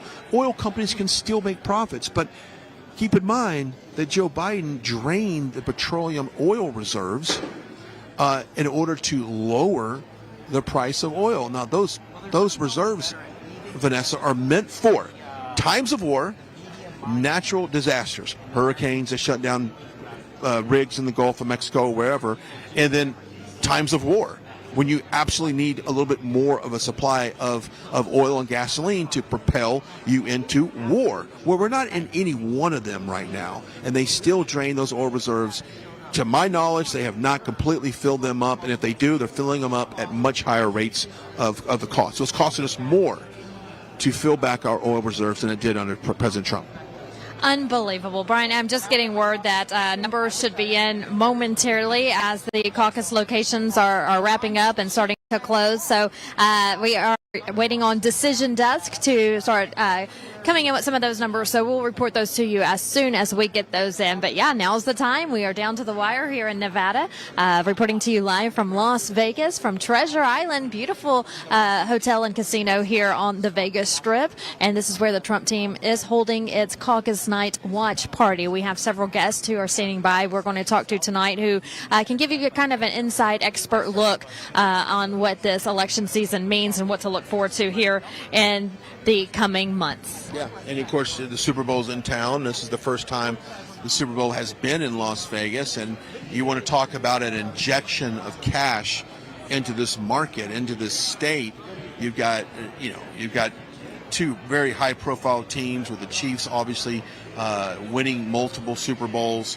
You've got the 49ers with a long history of being in the Super Bowl. I don't think they've have won a Super Bowl in a number of years. So you have a lot going down in this city, but really the buzz is what's going on in our country and putting President Trump back in office. And we saw the press conference, and I'm going to see if we can maybe tee one of those clips up for a second. You know the types of clips we're looking for. President Biden looked very lost and confused today, and I think he felt the need. His comms team felt the need. I don't think he felt the need at all. I don't think he knew what he was doing or where he was going to go out and make a statement about this document case. Now, I'll let you set these clips up because you know a little bit better about them. Right. So what's going on here is that the special counsel, the prosecutor in this case, ruled that he will not be prosecuted because he is, quote, he has poor memory. He quoted his age has a factor in the situation, but he can still be president. And so that's where the question lies, is if you are keeping classified documents in your garage, by your Corvette, by a lamp, around other boxes that are open in a garage that Hunter comes in and out of every day, your family and friends come in and out of every day. So he held these classified documents there for years, but special counsel Robert Hur today ruled that President Biden will not be prosecuted for that because, again, quote, he has poor memory as president and at his age. Well, so then the question comes to, well, if he has poor memory at his age, how can he still be president, not just today, but 4 more years? And so what happened was not long after this decision was handed down from special counsel Robert Hur, we got an alert that President Biden would be addressing the nation. We waited for that for 45 minutes, like you mentioned. There was kind of some hope that he might be stepping down, but at the same time, do we really want a Kamala Harris in office, right? So it's neither one would be great. So we waited for 45 minutes until the press conference. So he came out and he was very confused and he was very angry. He did have some mix-ups and some confusion in his address to the nation and to the reporters. He got on to the people who questioned him about the time he could not remember the day his son died. He showed a rosary around his wrist that he wears every single day, and he stated, he said, "My son gave this to me from Our Lady of," and then he couldn't finish the sentence. He couldn't remember. So it was things like that he couldn't remember. And then also, there was a mix-up between the Gaza Strip and Mexico. Take a listen. As you know, that the conduct of the response in the Gaza Strip has been over the top. I think that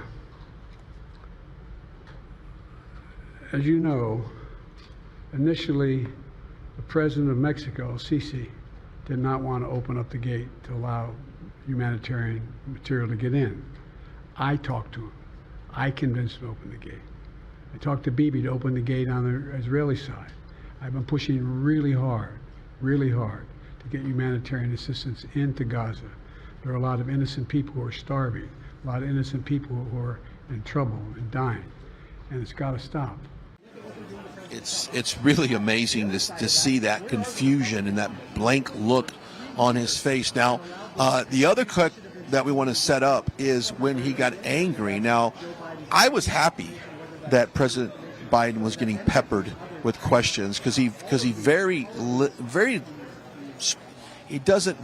does he ever step out in front of the media and take open questions from the press. He simply does not do that, and we've even seen him pull out his list of reporters that he's going to call on, and he knows exactly what the questions are. He knows exactly who they are. Well, take a listen to how he reacted to some of these questions that were being fired away. Take a listen. Mr. President, for months when you were asked about your age, you would respond with the words, "Watch me." Many American people have been watching, and they have expressed concerns about your age. That is your judgment. That is your judgment. That is not the judgment of the press. They express concerns about your mental acuity. They say that you are too old. Mr. President, in December, you told me that you believe there are many other Democrats who could defeat Donald Trump. So why does it have to be you now? What is your answer to that question? Because I'm the most qualified person in this country to be President of the United States and finish the job I started. I mean, did you see the frustration in his eyes and his mannerisms, and he just does not like it. Peter Doocy with Fox News was the first to throw out a question to President Biden. And if you follow closely and you watch these press briefings with the press secretary, he goes at them. He goes hard on them. And he asks the questions that Americans want answers to, and they just don't like it. So straight out of the gates, President Biden was angry because of the question coming from Peter Doocy. They had an interesting exchange, and then it just continued on, Brian, through the entire lineup of reporters asking him questions. He was not happy with any of them. He was angry. It was very visible that he was, and he took one last question and walked out. Well, let's be honest. President Biden has dodged any real answer to these questions that people have been asking him for 3 years now, and whether that's Hunter Biden or whether or not his involvement with his son in business dealing or China or anything else, he simply does not face the music. So I took personal enjoyment seeing the media pepper him with some questions and see him getting a little disgruntled.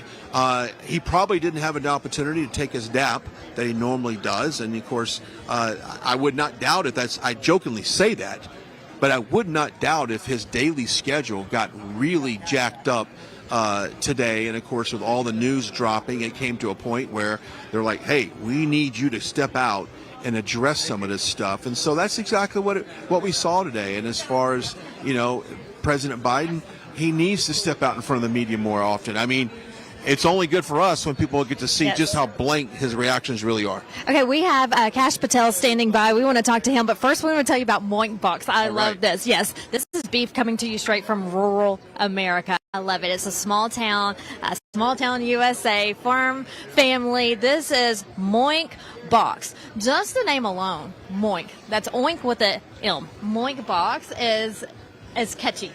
I have heard more about this company than I have those bobbleheads, to be honest with you, that we sell. So if you like fresh meat, if you like the best cut quality and meat, then this is your company. All right, the information for that is on your screen. You're talking about the best beef, the best cuts, or in the clean, you eat clean, you live clean, and that's exactly what this company does. Yeah, and we were talking about Shark Tank just this morning when we were at Trump Hotel, and we love Shark Tank. We're fans of the show. We watch it often. Well, Shark Tank host Kevin O'Leary has called Moink's bacon the best bacon that he's ever tasted. And Ring Doorbell founder Jamie Siminoff, he jumped at the chance to invest in Moink. So that right there shows you that these people who see it all, they taste it all when it comes to food and culinary food, they love Moink. So make sure that you get in contact with them, spelled MOINK box.com. That's moinkbox.com/Trump. So moinkbox.com/Trump. The information's on your screen. Keep American farming going by signing up today. There you go. Well, I'll pass the microphone to Kash Patel. You can stay in there. Thanks. Hey. Kash, how are you doing? Good to see you. Yeah, thanks for letting me hop in. I love the tagging in and out. I appreciate it. Yeah, busy day. Oh, my goodness. Where do we begin? Well, let's begin in my home state of Nevada. Yes. We have the president here on his way. I was just at my caucus precinct. The line was thousands of people long for a caucus. Have you seen it like that before? No. And just to reset everybody, remember, 2 days ago was the election con job rig primary that Nikki Haley participated in. Correct. And we were able to defeat her on a ballot that Trump didn't even have his name on. Right. None of the above. Literally defeated Nikki Haley 2-1. And that was a record number, 65,000 person vote for the Republican Party. Let me just put this in perspective. Washoe County, Reno, not even Las Vegas, just came in. 61,000 people voted in the caucuses today in Washoe County alone. Great. That blows every record we've ever had out of the water, and it's because they're excited about Donald Trump. Let's talk about The primary versus the caucus. Yeah. And why? Because people question, why would Nikki Haley not be on the caucus? Well, honestly, it's an insult to Nevadans. Yes. You think it's a flyover state, quite literally. You think you can skip the people, the 3.7 million people here. And I hope the other side's listening. That's what she thinks of you. I hope moderates are listening. And she then came on the air and said, well, it's a rigged election, which I thought was rich. She said the primary, which her name was on only by her decision, was rigged for Donald Trump. Putting that aside, then she next said, I didn't want to spend the $55,000 to get on the caucus. You, the billionaire-backed candidate, didn't want to spend $55,000. That's not the correct answer. Put that aside. Yeah, that doesn't make sense. How many times have you been to Nevada, Nikki Haley, in the last 6 months? 0. Donald Trump was here twice in 1 week. That's how much he cares about every single state and the people in Nevada. That's why he's doing the caucus. That's why he's out at a caucus precinct. And after today's news cycle, I think Americans are desperate more than ever for a return of Donald Trump's policies. Absolutely. Let's go through that. Let's start with what happened this morning at the Supreme Court level when it comes to that hearing. You know, the prosecution showed their case, and then the defense went up. What did you take? Did you listen to it? What did you take from that? You know, I listened to a bunch of it. It was easy to do because it's on audio. But the thing for me as a former national security prosecutor is this case shouldn't even be in the Supreme Court. It should never have gotten out of the state of Colorado.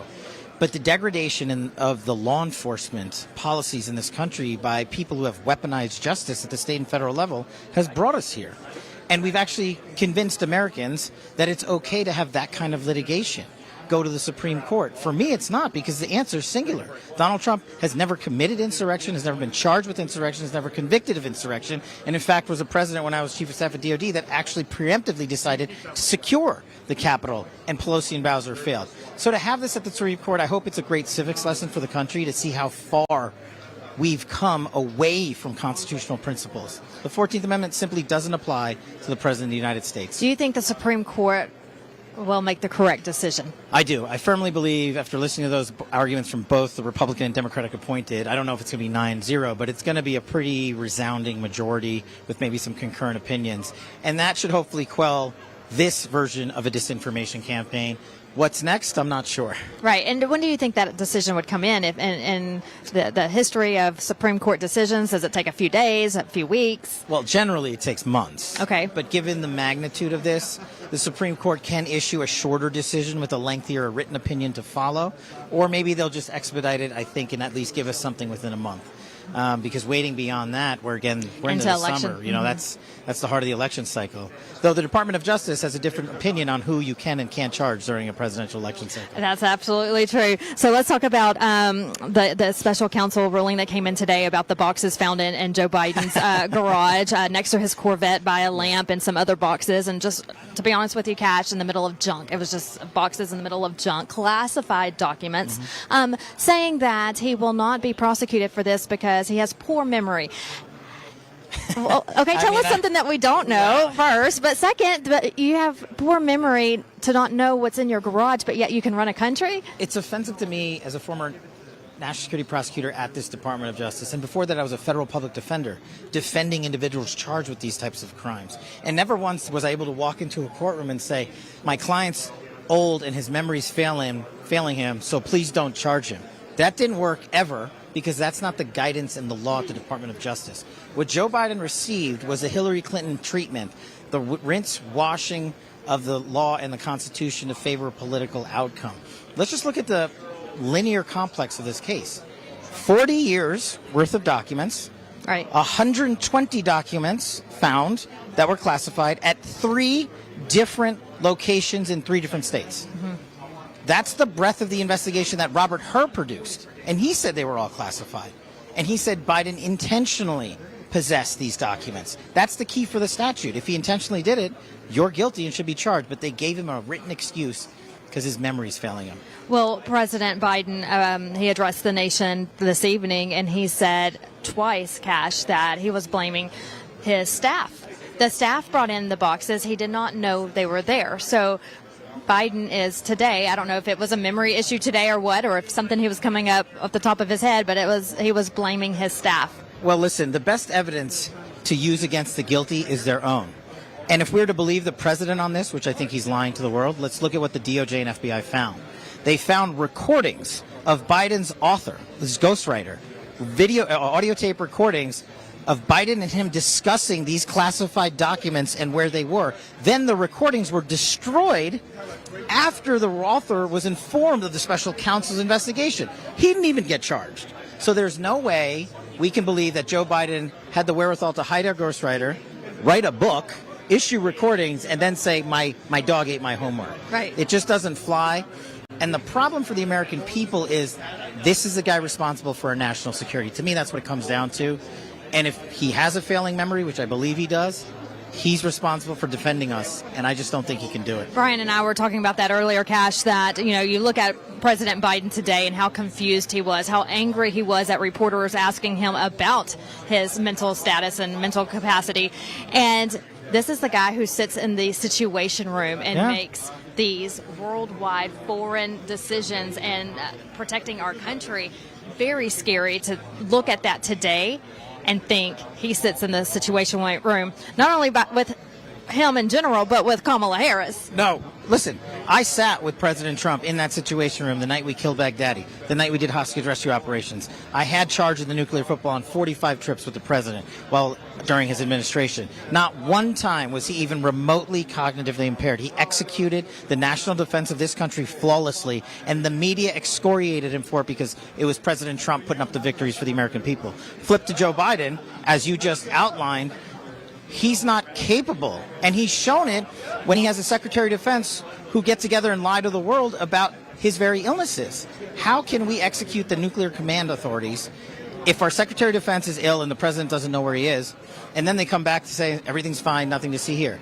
Well, 5 dead U.S. American soldiers have something different to say about that, and to me that's the most offensive and disgusting thing that Joe Biden and Secretary Austin have done, and that's where we're going into these 2 world wars. I don't know that we can make it to November.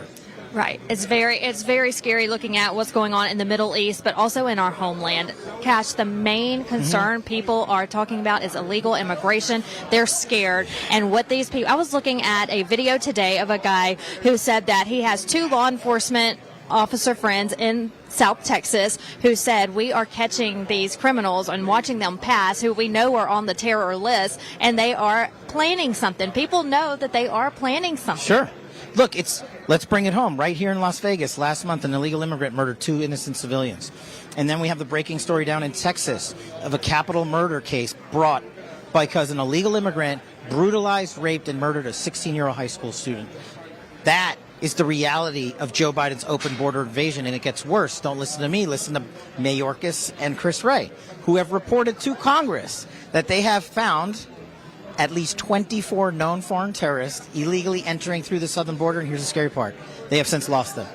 They don't know where they are. How do you lose them? How do you lose them? When you don't prioritize the defense of this nation, when you prioritize allowing illegal immigrants at the tune of 270,000 a week to cross in this country, embed themselves in our communities, and here's the worst part about terrorists and evil criminals.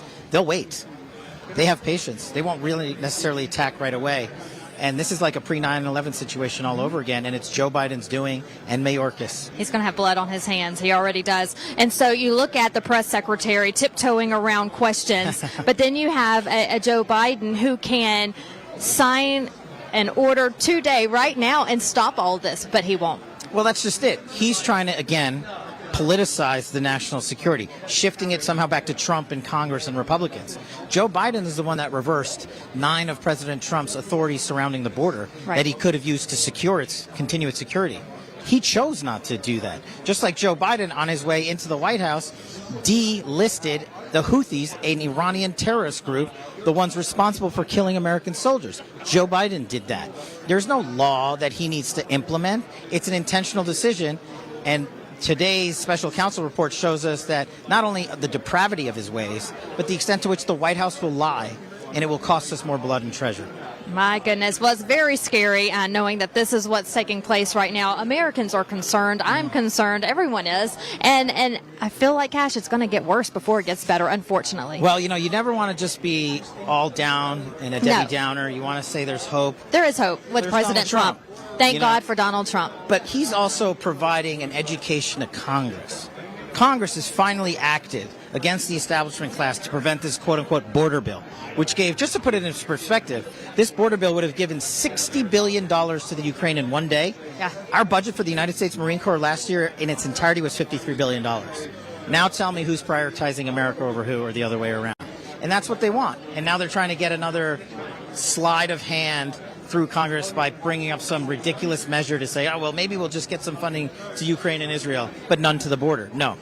Donald Trump has led the effort to say that our border must be secure, and that's why I believe national security is just as important as economy going forward. Yes. And that's why he's resonating across the country. Yes. I have more questions for you, but right now we do have breaking news. First numbers coming in. You can read them right here with me. 99.1% in for President Trump, 0.9% in for Binkley. The total in right now reporting 1.2%. So first numbers coming in, 99.1% for Donald Trump. Of course. Yes. Love to see it.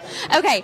Going back to military, I come from a military family, and looking at what the military has come to under the Biden administration, we have a woke military, and it is so disheartening to see. We were once the strongest, and we're still very strong, but to see these brave men and women, Cash, dropping out of the military, getting out because it has turned woke, how disheartening is that? Yeah, look, as a former chief of staff at the Department of Defense, this is heartbreaking to me. Because the men and women there who put on the uniform every day want to defend this nation. But their leadership has gutted their ability to do so, and that leadership is Austin and Biden. And again, don't listen to me, listen to the facts. Since Joe Biden took office, we have 30,000 less people recruited to our Army. 30,000. Our preparedness and ready levels are abysmal, and we've prioritized DEI and white rage over protecting our troops. Correct. And that's the one thing Donald Trump goes out there consistently and talks about, that he put our troops first, their care and their well-being. And that's why our men and women love fighting for him. And we can get back to that. Yes. Again, I don't want to be all doom and gloom, but one more question. You said when President Trump gets in the office, this is what we're hopeful for. He's going after the people who have come after him. I think you made that statement, especially pertaining to the media, some of these journalists. That was just recently. What do you have to say about that real quick? Well, I think if you go back to Russiagate, if you go back to the 51 Intel letter, if you go back to January 6th, if you go back to Hunter Biden's laptop, there are some in the media that perpetuated these lies and disinformation campaigns, partnering with people in government that perpetuated these things, and they need to be held accountable in some fashion. And what that looks like, we'll have to wait and see, but people have said repeatedly they would have voted differently in the last election had they not been lied to about Hunter Biden's laptop. It's up to the media to tell the truth, and some of these journalists just aren't doing it. And I hope that President Trump does go after them. I hope you're right about that. Cash Patel, thanks for joining us. So good to talk to you, so and much. We hope to see you soon. So far, so good in your home state of Nevada. All right, you too. All right, there you have it. Cash Patel. So good to hear him and some expert advice. And you know, he's with the president often. He served under President Trump, and to hear the difference between the Trump administration versus the Biden administration and how far we've declined in so many different areas in just 3 years. I mean, unbelievable. Well, just look at the press secretaries to begin with, what President Trump had and what President Biden has. I mean, it's comical, and I've often got it. You know, we make fun of all of them. We've made fun of all of them, but that has to be the toughest job in America, is to take what this man does to this country and somehow twist it, spin it, deflect it every single day, so that the American people walk away with like, okay, well, they say that he's doing this. It's the most deflective job in America, but that is the Joe Biden administration. It's confusing. You don't necessarily know what's happening. I don't think he knows what's happening in this country. No. And that's why the stability needs to come back. And I think that's what they get when they see President Trump. They know exactly what you're going to get. It's kind of funny when you ask people, and I often do this, when they say, oh, I love Trump. I always say, what is it about him that you love the most? That's an often question I ask people online at rallies. And they said, because he's real. He's real. And he's real. And he tells it like it is. And I think the American people are done with these career politicians. And we can talk about term limits and all of this other stuff. How many people probably just need to hang it up and go sit on a beach somewhere. But he tells it like it is, Vanessa. And I think that's why they like him. He tells it like it is, honestly, and he cares. He loves this country. We've said it before. We'll say it again. He talks about it all the time. I had a lavish life. I am, a billionaire from Manhattan, and I have a wonderful family, and I've done it all in the real estate world, and I've been successful with my father, and, we could go on and his restaurants and his hotels, and just a very successful businessman who has worked very hard. And, look at the New York City skyline. You think of President Donald J. Trump. And so he could have just retired and went about his way. But instead, he knew that there was corruption in this country, that corruption needed to be unveiled. He is starting to unveil it. And for the first time, we're seeing just how corrupt it is. Now, Brian, you'd hear all the time, oh, there's money under the table in this case, or I'm sure there's money under the table here, or, but he's proving in these different situations who's the bad guy, who's the good guy, who's on your side, who's not. When you voted for somebody in office, I'm going to endorse him because that's the person you really want. And that's why people usually go for President Trump's endorsements, because they know that these people have been questioned by Donald Trump. They've had interviews with President Trump because before he makes an endorsement, he does sit down and talk with them. He wants to make sure that they are legitimate and that they are going to work for you, the people who vote for them. And so that's President Trump. And have we seen someone like him before? No. Will we see someone like him again? In our case, I hope so, Brian. We get another President Trump, but I'm just not seeing it in our lifetime. But President Trump is one of a kind. We've never seen anyone like him in history. And so, you've got to love him. You gotta love him. What's not to love? You gotta love him. I tell you what I do love, and I do love the Birch Gold Group. Now, I had an opportunity just a few days ago to sit down with Philip of the Birch Gold Group, talk about the budget, the deficit, and what all this could mean in terms of your savings. This is what he had to say. Let's listen in. Pause just for a few moments and talk to our friends over at the Birch Gold Group. Philip Patrick joining me now to talk about this ever-changing economy and what's going on in the world right now. And just recently, President Biden has issued his 2024 budget. Now, there's a lot of numbers. There's a lot of stuff to unpack. Walk me through all of what these numbers indicate. Look, at a glance, the 2024 budget would make you laugh if the topic wasn't so serious. I mean, really, it is full of marketing taglines like growing the economy from the bottom up and the middle out, or trying to ensure an equitable and effective and accountable government that delivers results for all. In fact, in the introductory message, Biden rammed home this idea that he's had a commitment to fiscal responsibility and how he'd cut the deficit. Look, fiscal responsibility sounds great, but a quick look at the numbers, I think, dispels that notion. Over the next 10 years, from this year until 2033, the total deficit is projected at $17.16 trillion, and in no single year will the deficit be less than $1.5 trillion, and that's assuming there's no wars or intervening recessions or spending sprees. To think about that for a moment, responsibility is now defined as spending at least $1.5 trillion more than the government brings in revenue every single year for the foreseeable future. It is absurd and unsustainable. That's actually what Jerome Powell was referring to when he said the government was going down this unstable financial path. I mean, he's dead on with that. He's absolutely spot on. And I think he's pointing to the fact GDP has grown $5.5 trillion in 3 years, when federal debt's grown $1 trillion in 3 months. And we have a Congress now that is determined to just kick the can further down the road instead of addressing the problems. As we said, it's unsustainable. Even Powell can't deny it now. Do we have any idea how much money right now Joe Biden has actually borrowed from the future of Americans here? It's a very good way to put it, actually. The answer is a lot. When Biden got into office, national debt was $28 trillion. Today, over $34 trillion. That's a 21% increase in a matter of years. And for a little bit of context on that, $6 trillion is an almost unimaginable amount of money. For some context again, that's 20% more than we spent, adjusted for inflation, fighting World War II. That is, by itself, 2 Germany's worth of debt in 3 years.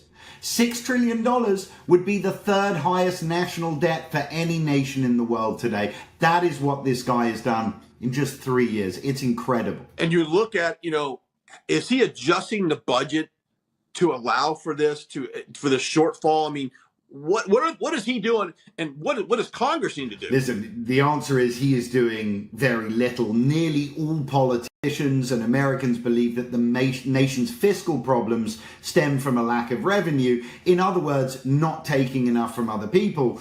The Biden budget claims that wealthy corporations and individuals are not paying enough taxes. So the solution, of course, let's just tax everyone more.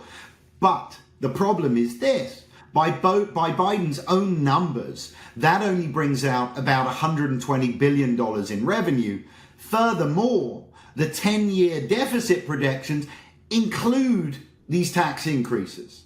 And that accounts for about $6.6 trillion deficit reduction over the next decade. In other words, the other 93% of the money presumably will be borrowed. In other words, he doesn't address the shortfall at all. Let's just let the next guys deal with my problem. That's the mindset. Yeah, that's a horrible mindset. Philip Patrick joining us here from the Birch Gold Group. Now, this is where we drill it down to the average American, Philip, and how they can really survive the financial crisis that is inevitable that we have in this country. And we've talked about our friends over at the Birch Gold Group for months now. We've got thousands of our viewers have taken advantage of a lot of the specials you guys have. But let's get serious for a moment. I mean, what can they do to ensure that they don't get tangled up in this cobweb of tragedy that's ahead, and they can secure their financial future and what they built already? Look, first and foremost, we've got to stop Bidenomics, right? So everyone needs to go out there. They need to vote. We need a change in 2024. Otherwise, we may be at the point of no return. But until then, and I think 2024 is going to be a very tough job for whoever takes it. But before then, we need to look at how we can protect our futures for ourselves, our families, and those around us. And that's what we at Birch Gold Group specialize in. Precious metals in climates like this, they work very well to protect against the realities of a Biden economy. Things like inflation, corrections in the economy, dollar devaluation. We have a world now running away from the dollar. These things all drive gold and silver up. So it works as a very effective hedge against the problems we have, and like I said, the realities of Bidenomics. So I would encourage everyone to get educated, start reading. I think it's very simple. We got to text Trump to 989898. We'll give a free information kit to the viewers. Get educated, and once you see the problems, the solutions will present themselves. Philip Patrick joining us as we take a break from our programming to talk about this serious issue here. A lot of stuff going on in Congress, a lot of stuff going on in this country right now. But I've always said this, Philip, there's nothing funny about your money, and you've got to make sure it's secure. We've all worked way too hard to let these rascals in D.C. just swindle your money away. So I do encourage our viewers to reach out while you have a chance. All you do is text Trump to 989898. Super easy. They'll get the information over to you free, so someone can make their best judgment there. But Philip Patrick, always a pleasure joining us here. You're a gift to this country. You're a gift to this programming to bring these types of straight facts to our viewers, and we certainly appreciate it. Thank you, Brian. The honor is mine. Thank you, Philip Patrick, the Birch Gold Group. Good stuff there with Philip. With the Birch Gold Group. We do have some breaking news that has developed through in the last 4 or 5 minutes. It looks like the Decision Desk headquarters has called the caucus to President Trump, coming in right now at 99.1% of the vote there, coming straight. You get the graphic is on your screen right now. The projected winner here in Nevada. Now, we knew this was going to happen, and obviously the margin of victory is really synonymous with the polling that is done here in this state. As we know that a lot of times, I've often said, you can look at polls and you can kind of live by a poll, and you can also die by a poll. And we saw exactly what happened in 2016 when the polls going up to the election had Hillary Clinton with a sizable lead over President Trump at that time. And then we found out through the actual election process, when people go to the polls and they actually cast that ballot, that things can very much change. Now, that was pretty much what happened today. I mean, we knew the polling was high. People came to the ballot box, and supported what the polling reflected. But you never know. And I also like to say, like, when you look at the head-to-head with Biden and Trump on a nationwide head-to-head, and you see these polling numbers range anywhere from between 8% going to Trump to as high as 11%, and some polling even has it as a marginal 3 to 4% margin of error, which I think is a gross miscalculation of just how bad, in my opinion, from what we see, that President Trump has a commanding lead over Joe Biden. So you got to take polls with a grain of salt sometimes, but when people do show up to the ballot box, they can back up what they have often said. Let me step aside, because we had the doors open here just in the last few minutes. I want to give you an idea of what we're talking about here. The doors opening up here, letting a lot of people that have gathered here today for this watch party, which has now turned out to be a victory party for President Trump. You can see him here coming in, and of course,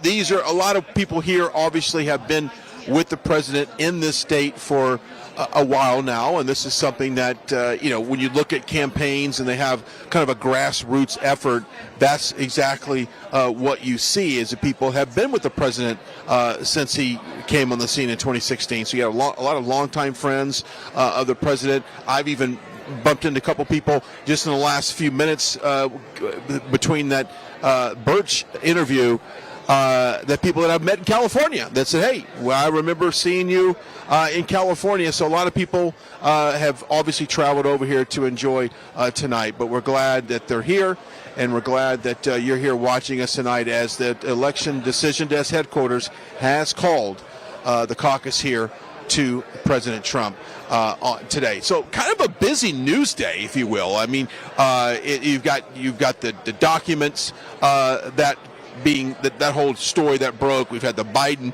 surprise press conference that happened. You've got the Supreme Court looking at the Colorado case today, and then President Trump delivering remarks for Mar-a-Lago. And then that comes off the heels of an impeachment, an attempt to impeach President Trump. And President Trump. He comes on the heels of impeaching Mayorkas last week, and the House Republicans have failed to get that vote secured. Now they will re-vote. I would say take this to the floor for another vote on Tuesday. I think you can feel fairly confident that that vote will take place on Tuesday, and that Alejandro Mayorkas will get impeached for the 2 articles against him. So I do feel confident about that, but it's been a very busy day. Now, what's interesting, because what's interesting is the amount of, I guess, what I call points on the board. And points on the board means ways that Republicans are now winning. We're to a point where we're starting to see some accountability for some of the actions. I want to bring in our next guest, and I got to say, it's the first time I've met you, first time I've interviewed you. We're live on the air. Brian Glenn with Right Side Broadcasting Network. And give us your full name and what you do here in Nevada. Jesus Marquez, and I am a community organizer. I organize Latinos for Trump.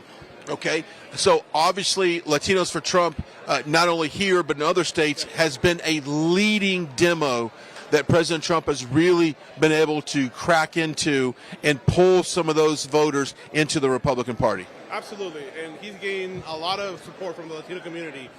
In the past, in 2016, he got 30% of the vote. Wow. Then 2020 came and he got 35% of the vote.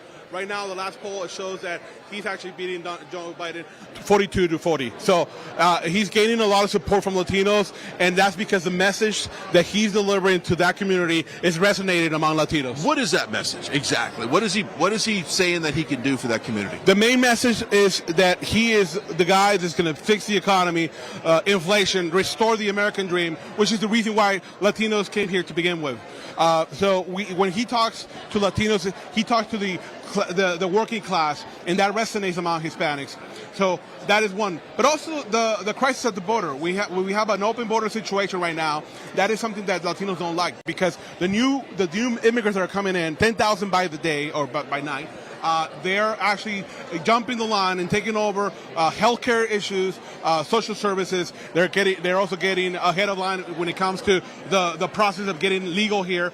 And Hispanics that have been here for years, they don't like that. Okay, let's take a deep dive on this, and we'll talk about the economy and how it does hurt a lot of sectors in our society, because it makes it affordability factors out the roof. Correct. We'll talk about it in a second. But that's interesting. So there's a little animosity behind people who've been here for a while. Perhaps they did it through the legal measures. Absolutely. Versus the people who are just storming in illegally and taking resources away from their very own community. Absolutely. Not just that, but they're flooding in the Latino communities, Hispanic communities. Look, even Democrat governors and mayors are actually not liking the fact that their cities are overflown by Latinos. And that's what happened in New York, for example. So, yes, Hispanics don't like the fact that these new people are coming in, jumping the line, getting ahead of them, and taking resources from Latinos.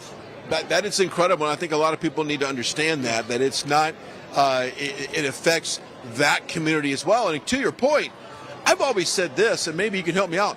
Where are these people living? Because we've had 300-something thousand people coming in a month, it seems like. Where are they going? Where are they living, and who's funding it? Well, we are funding it. American people is funding it. A lot of Hispanics that are living here legally are funding this, and that's why they're not liking it. So they live in the facilities, they live in hotels. They're just being redistributed throughout the country, and that is something that Latinos don't like at all. And again, a lot of the Hispanic, you got to understand, over 55 million Hispanics that live in the United States. Most of them are legal citizens of this country. They go out, they work, and then they go and vote in the election day. So they're not liking the fact that now these new people are coming in. They have to have a secure border. That's why Donald Trump is speaking to them about the border issue, because he knows that Latinos don't like it. Okay, let's talk about the economy and, of course, inflation and the cost of living and across the board, from heating and cooling your home to buying a car, buying a house, pursuing the American dream.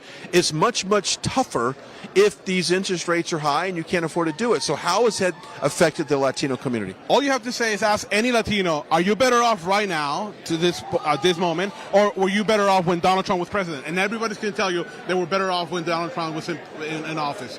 And that's because the inflation has devastated the American dream among Latinos. Like you mentioned, the cost of living, the rent, mortgage, food on the table, all that is costing a lot more.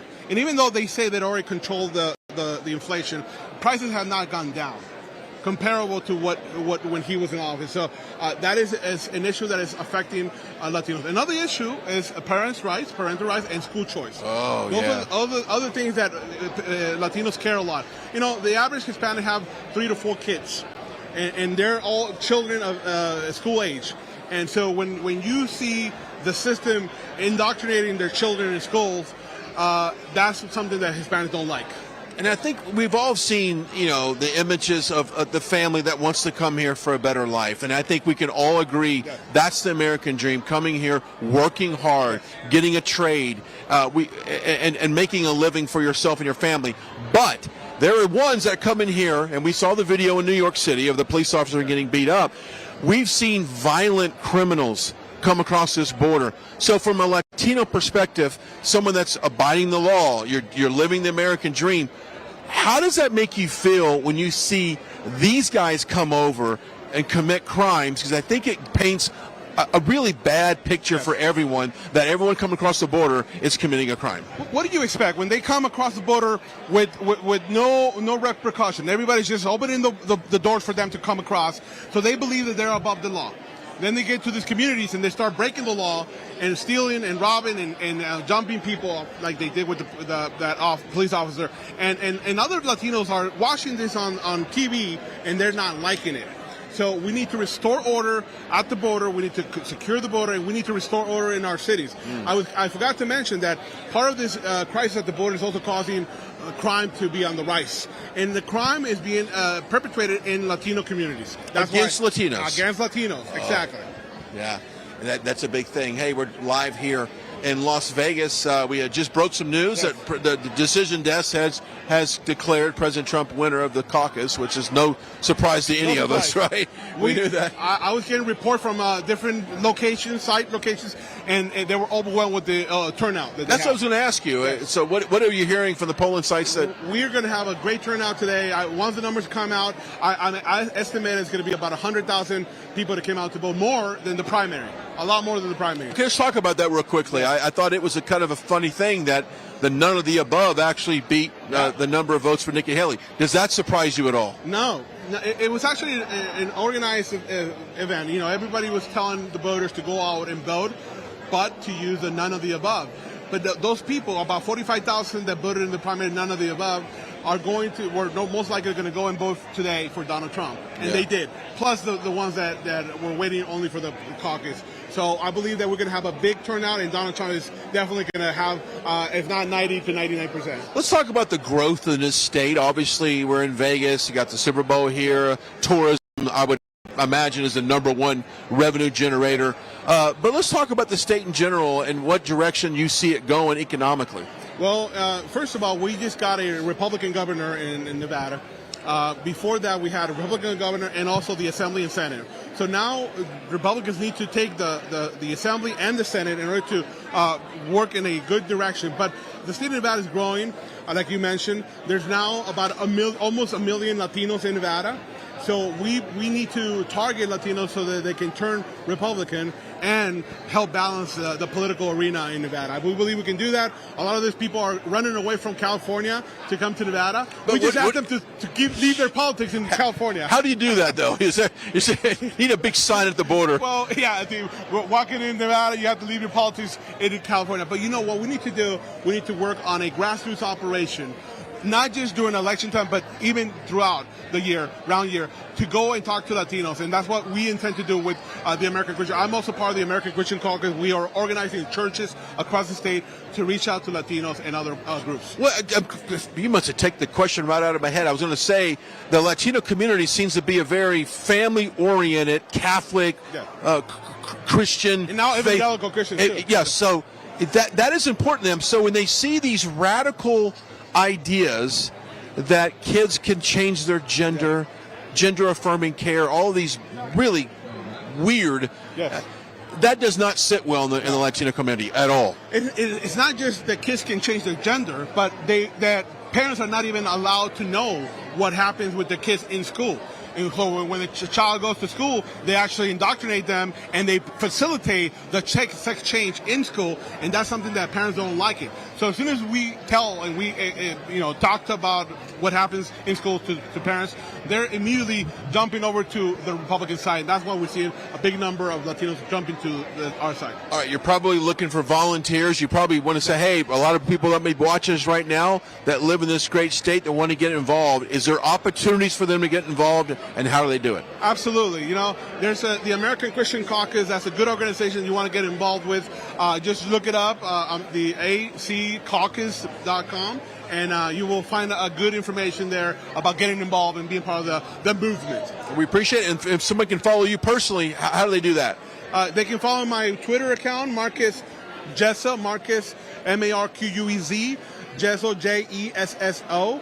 And that's at Twitter or now X. And then also on Instagram, they can follow me under the same one, Marcus, Jesus Marcus. Wonderful. We've got a great crowd behind us. You might want to get down there and talk to some of your supporters and we people, will. volunteers. I have to do a few more media, but yes, thank you very much. Thank you very much. As we are live here on the air in Las Vegas, Nevada, we appreciate him taking a few minutes with us. We've got Vanessa is down there somewhere, so. She's down there with some interviews. We'll get to her here in just a minute. But But I tell you, the energy in this room matches what we saw outside with the people lined up, huge lines. People are excited about coming in here. The doors are open. They're in here, and they're having a great time celebrating this victory tonight. I want to toss it down to Vanessa, who is on the floor. Vanessa, what are you seeing? Well, Brian, the party has just started here in Nevada at this conference center. Look at the people, and on the big screen it says Trump wins Nevada. It has been declared Trump is the winner of this caucus, taking home those delegates more under his belt as he looking good tonight to secure the Republican nominee as we head into November. The crowd is happy, the people are excited, and yeah, it's a great night to be here in Nevada. I just met Peggy. Peggy was celebrating here when she saw the big screen come up that Trump wins Nevada. That's what caught my attention because you had the same reaction I had, just a big celebration. Yeah, I mean, it's great. I was at the caucus today, and, you know, the lines were long, and then we came here to see Mr. Trump, our president, and saw that and was like, yay! So excited. Absolutely. And so, and a big win too, by 99% right now is what the numbers are showing right now. Yes. Yes. So let's talk about preparing for the caucus. What were you seeing? Because you're from Las Vegas. What were you seeing in Las Vegas and also in the state of Nevada, how people were just really eager to caucus? It's been a long 3 years. Right. There was a knock on our door. It was our precinct captain walking around our neighborhood, getting everybody excited and where to go to make everyone aware of their polling. So it was a big initiative for all those precinct captains to make this possible. And it was no parking. The lines were long and deep. And some people were frustrated because I don't think they thought people would turn out as they did. It was in droves. I love it. Yeah. Being a resident of Nevada, have you seen a turnout like this before for a caucus? No, it was truly amazing.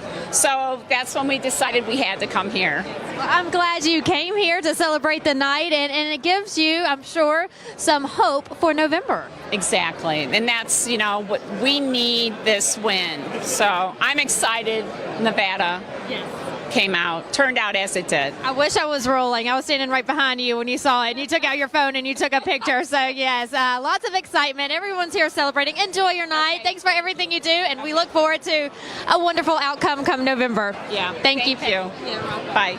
So Peggy is just one of dozens of people here celebrating the big win in Nevada for President Trump tonight. As Peggy just mentioned, and we also heard from Kash Patel earlier, the lines have been long, something they've never seen before in a Nevada caucus. And that goes to show you people are fed up. They want change in America. They want President Trump in office, and they are ready. November cannot get here fast enough. So panning the crowd one more time before we send it back up to Brian, you can see they just opened the doors for the public to come in, and they're excited, they're happy, and they're ready to hear the president take the stage, which should be any minute now. It could be anywhere between 8:30 and 9 o'clock local time. So stay with us here on Right Side Broadcasting Network as we await President Trump. And as you look at the crowd and all of the happy people celebrating here tonight in Las Vegas on the Las Vegas Strip, we want to remind you to get your free Trump book. Now, I know it's more geared toward kids, and you get to teach your kids all about President Trump and his success, and that's wonderful. I think kids should start learning about the greatest president in our time very early. But it's also wonderful for adults as well. I actually enjoyed reading it. So get yourself the free Trump book. You can go to freetrumpbook.com, freetrumpbook.com. What better way and better time to get it than right now on a big win like we're seeing here in Nevada. Just a reminder, he also won in the U.S. Virgin Islands today, which is bringing him 4 more delegates. So he won 4 there as well. So he won first in the U.S. Virgin Islands. Now he's winning in Nevada. After tonight's big speech, he heads to focus his attention on South Carolina, Nikki Haley's home state, where he is up by over 20 points in the polls. So win after win after win for President Trump so far in these early stages of the election cycle. But Nikki Haley does not have a win under her belt, no delegates in her column either. So Trump is racking up the delegates. Nikki Haley still sitting at 0. We'll wait and see what happens in her home state, but right now it's not looking good there either. We have Tim Scott, who is expected to be here tonight. He is a representative or senator that is in the state of South Carolina. He's going to be here tonight. He has endorsed President Trump. President Trump has earned the endorsements of many from South Carolina. So again, not looking good for Nikki Haley. But tonight it's all about President Trump here on the Vegas Strip in Las Vegas, Nevada. So enjoy the party with us here, America. We're having a great time. In the meantime, while I meet more people, I'm going to toss it back over to Brian. Thank you, Vanessa. A good shot of all the crowd there on the floor. Hey, we'll get to a couple other things, but first I want to talk about our friends over at Tax Network USA. Now, if you're dealing with back taxes and perhaps you hadn't paid taxes in the last year, 2 years, 10 years, don't worry, because our friends over at Tax Network USA want to help you clear up all of the stress and the confusion of owing back taxes. Now, if it's $1,000, $10,000, $100,000, it doesn't matter. They can help you clear that up. Now, the IRS is not going to wait around until you get your situation straight. They're going to come straight for you, and you want to make sure you're prepared. The information to get a hold of a specialist is on your screen. Do not delay on this. A lot of times people kick the can down the road, and next thing you know, the IRS is knocking at your door. Our friends at Tax Network USA want to help you clear up all of your tax problems. They've got a team.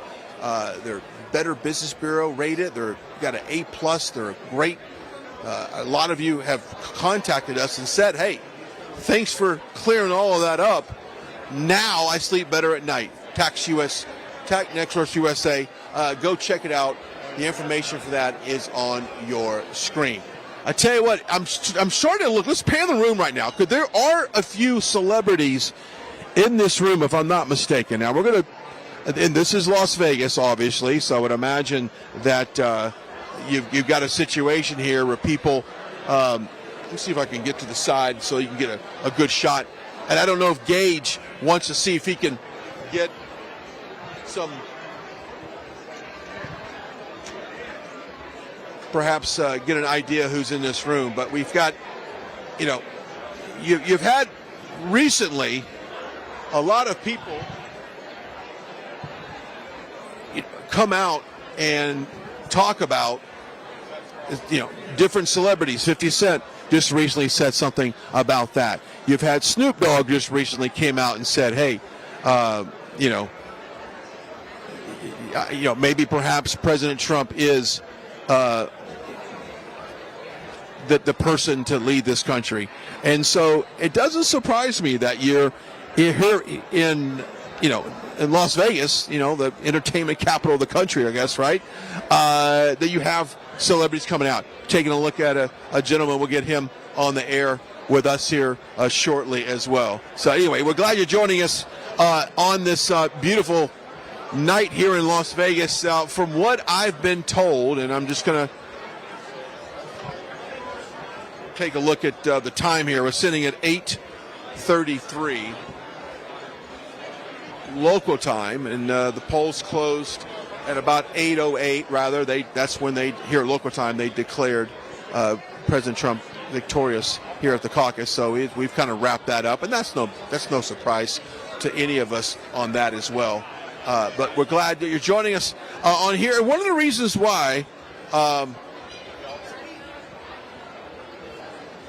people have turned out to vote is because of this broken border. And I want to get into this impeachment that we just, the attempt of an impeachment that we just saw this past week in D.C. Now, the Homeland Security over the last several months have been laying out a case to impeach Mayorkas and on various violations of his duty, of failure to close the border, putting out false statements that the border was secure and that there was no problems, and adversely, you saw the data did not lie for that. So the Homeland Security went through, they voted on that to bring the rules, to bring that markup to the House floor for a vote. It went through the Rules Committee. Of course, that passed, not a problem at all. So this past week, they decided to go ahead and push it to the floor for a vote, Speaker Mike Johnson. Now, we already have a very slim majority in the House. We want to take off. We kicked out our own George Santos of New York. We've got the retirement of Kevin McCarthy.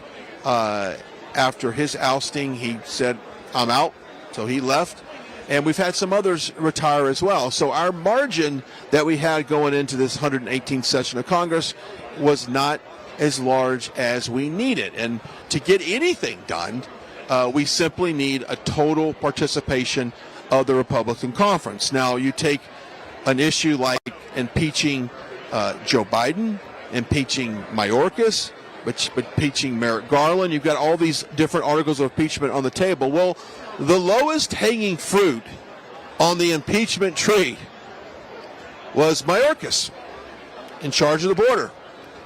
And the stats that we've seen, the news stories we've seen for month after month after month, the numbers that we've seen of the gotaways, the apprehensions, the crimes that we've seen committed along the border have been historically high. So it would seem very logical to hold the person that's very responsible for our border accountable. So Speaker Mike Johnson decided that we would put that to the floor for a vote. The problem is we've got a couple of members that were a hard no from the very beginning. Ken Buck being one and McClintock being another. Now, if you had we can't afford anybody to be out and being in non-attendance to a vote, which you have Steve Scalise, who was recently diagnosed with cancer, and of course we want him to go seek medical treatment and become, treat that is first and foremost. But that requires him to be gone, obviously, and not be in attendance, and that's what the fact happened the other day. Democrats had their own challenges as well. House Democrat Al Green of the Houston area was out in surgery, having some medical procedures done, so he was out. And so Speaker Johnson, I think, when they went to add up all of the votes that they had, counted on Al Green not being in attendance. But in fact, Al Green was not in a hospital in Houston. He was in a hospital in the D.C. area and was able to get up to the Capitol and be a hard vote, a hard no vote on the impeachment of Mayorkas, which, and combined with Mike Gallagher, congressman from Wisconsin, who just surprisingly was a no vote on this. That made it 3 no votes on the impeachment, and with Al Green showing up, that articles of impeachment on Mayorkas failed. Now, that's the bad news. The good news is that we've been notified that Steve Scalise will be in attendance next week, and that these articles were tabled, and will be back to the floor on Tuesday for a full House vote. So even if, at this point, all the Democrats, including Green, and they get full attendance, and we still have Ken Buck and McClintock a hard no on the impeachment. But if we get Steve Scalise and all the other Republicans remain firm on the impeachment, then this will go down on Tuesday, and this will be the first time in 148 years that we have impeached a cabinet member. So that is the good news. But in the meantime, the media, the Democrats get to take a victory lap on the fact that, once again, House Republicans failed to deliver on a promise to the American people and to the constituents, which is true. But if we had a collectiveness in our party to put the priorities behind issues that matter to the very base that's here right now, then we wouldn't lose any of this. But we don't. We don't have that collectiveness. We don't have that team mentality to take care of business at hand. And I think that's one of the biggest things that the base doesn't like right now, is they feel like there's no accountability to what has happened in our country. And there's no accountability that has happened to President Trump, as far as when you look at the Department of Justice, the FBI, and all of the weaponization of the courts against President Trump. They feel like there's been no repercussions. There's been no accountability for that. And that we've simply, and we take Hunter Biden as well, with all the things that surround the Hunter Biden, with all the things that surround Joe Biden and the Biden crime family, allegedly having all of these LLCs, all these shell companies set up where they can basically laundry money through and funnel through. But so, you know, I can't blame the American people for being very frustrated right now, and the fact that they have not seen results from having a majority in Congress. I get that. But the good news is we'll get Mayorkas on Tuesday. That will go on, obviously, to the Senate, where that is questionable, obviously, whether or not that's going to happen. But at the end of the day, the American people can say, you know what? When business came to hand, that at least they stepped up to take care of it. We're going to pan the crowd, and that might be a good opportunity for me to talk about, want good meat? The freshest meat available, we've got it. And this is one of the best companies that we talk about in terms of having the best quality products, family owned. If you want good meat, they've got it. Moink. You gotta love it. Just saying it makes you happy, right? Just saying it makes you want to get involved and order. The information for that is on your screen. Take advantage of the specials, this Moink box. Take advantage of getting high quality products at a very fair price, and they deliver. The difference is in the taste. And you'll feel good knowing that you're helping family farms stay financially independent. That is what is very important, that they have the ability to do what they do and be an independent. And you know what? It helps everyone. It helps rural America, and they love it. And that is what this company is all about, bringing the high-quality meat. Matter of fact, the Shark Tank host Kevin O'Leary called this Moink bacon the best bacon he has ever had. And the Ring Doorbell founder, Jamie Smiloff, said, hey, this is awesome. I'm all in. We think you should too. So go check it out.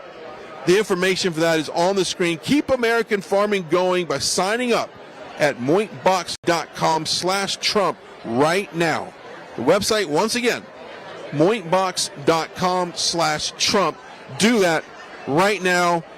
And if you do it right now, you'll get 2 free steaks in your first box. So spell MOINK box.com. Information for that is on your screen. Go check it out today. I love when we have the opportunity to be, involved in some of these hometown farms and all of this stuff. I love it. You'll get it. We're going to get it. Okay. We were trying to get an interview with one of the fighters that's down below talking, but I think apparently after this he has to run off for an interview. But we're glad you're joining us, as the crowd has really poured in here in the last few minutes, and I can't blame them. It's the excitement of President Trump taking the Iowa caucus and really taking it in solid fashion. This was not even debatable of the margin of victory that he has here, but nevertheless, it's what you would expect in this state. And you know what? We talked about the border, and of course, I'm very obviously optimistic that we will hold Mayorkas accountable for his, I think, crimes against this country.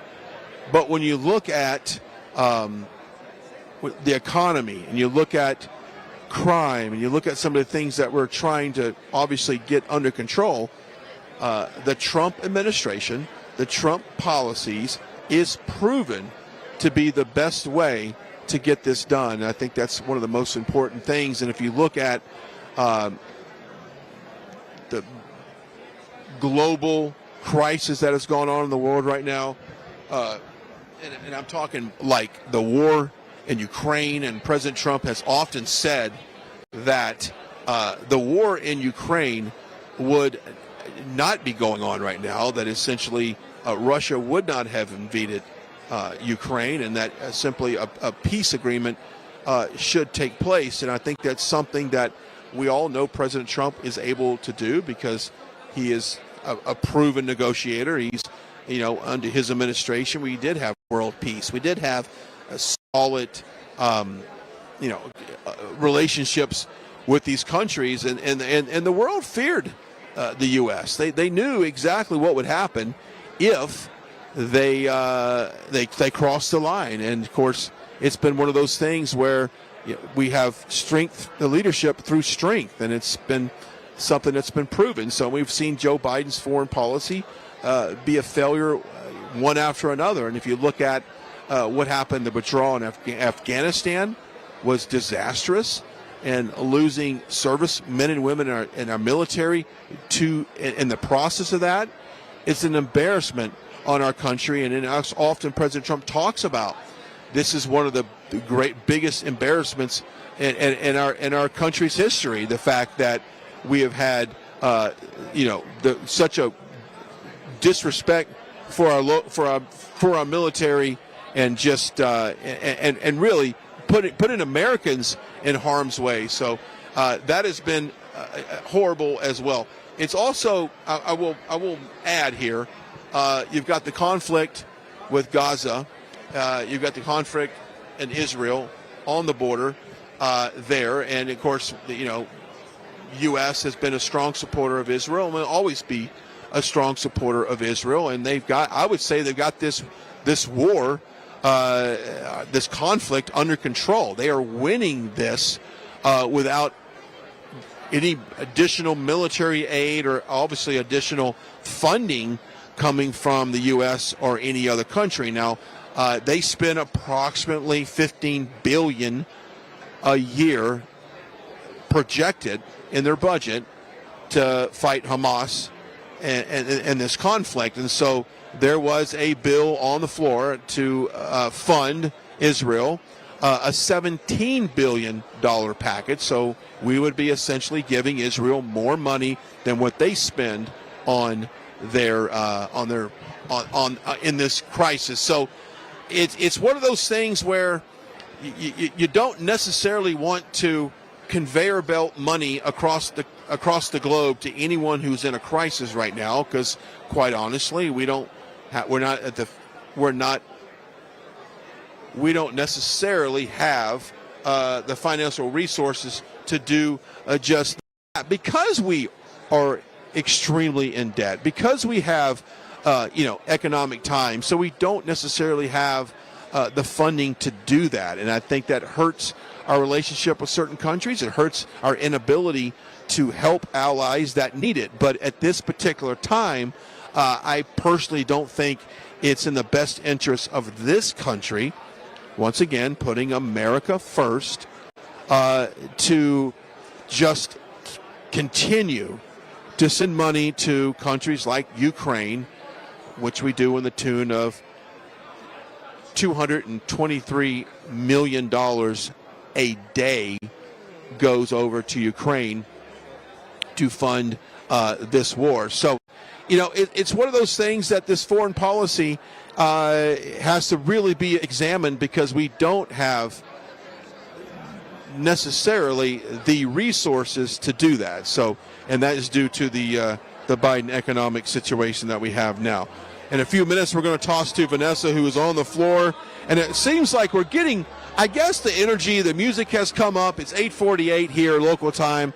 I was anticipating the president to speak just at the top of this hour, and I think we might be getting close to that already. We'll remind you to follow us on all of our social media platforms. You can follow me at Brian Glenn TV on Twitter, on Instagram, on Facebook. Just look for the verified check mark on the Facebook one, and of course the other ones.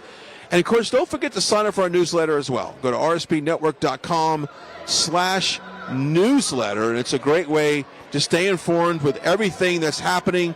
Grace Saldana has got some wonderful specials and some offers that you can only get through the newsletter. Special offers, so don't forget to go to rsbnetwork.com/newsletter and take advantage of all that. It's absolutely free. We will not sell your data. We're not going to sell your information off. We're not going to do that, but you will get the very best and information for all things America First. And while you're at the website, don't forget to donate as well. rsbnetwork.com/donate. rsbnetwork.com/donate. I'll send it to Vanessa Broussard, who's on the floor. Vanessa, what are you seeing?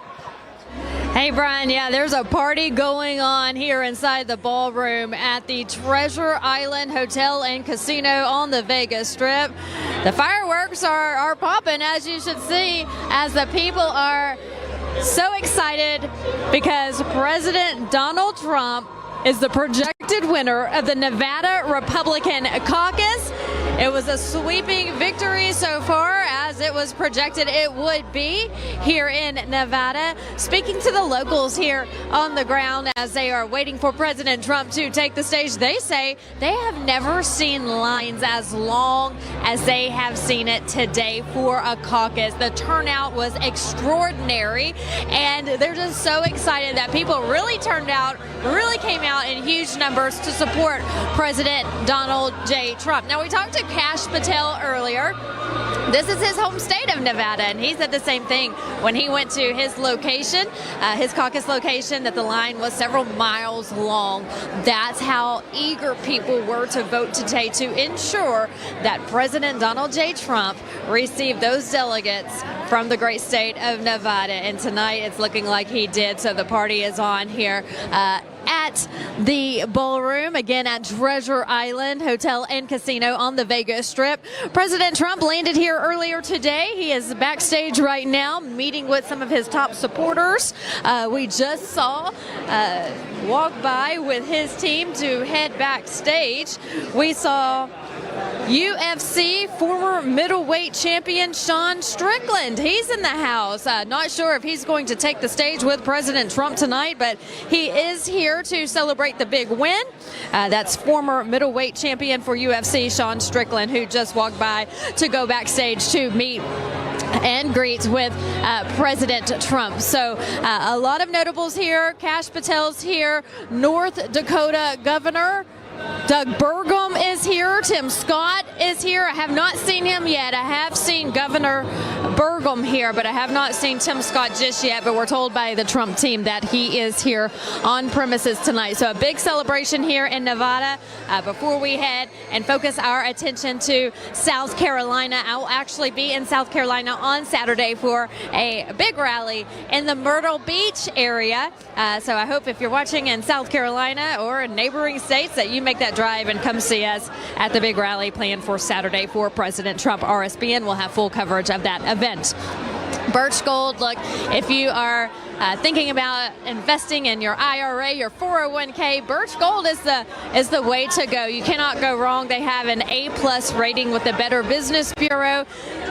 Thousands and thousands of satisfied customers. They have invested their money with Birch Gold, the Birch Gold Group, and they are satisfied. They are happy. They can rest easy at night knowing that they have some money set away for their future. So whether it's your retirement, whatever the case may be, give the Birch Gold Group a try. You can text the word Trump to 989898. Again, text the word Trump to 989898.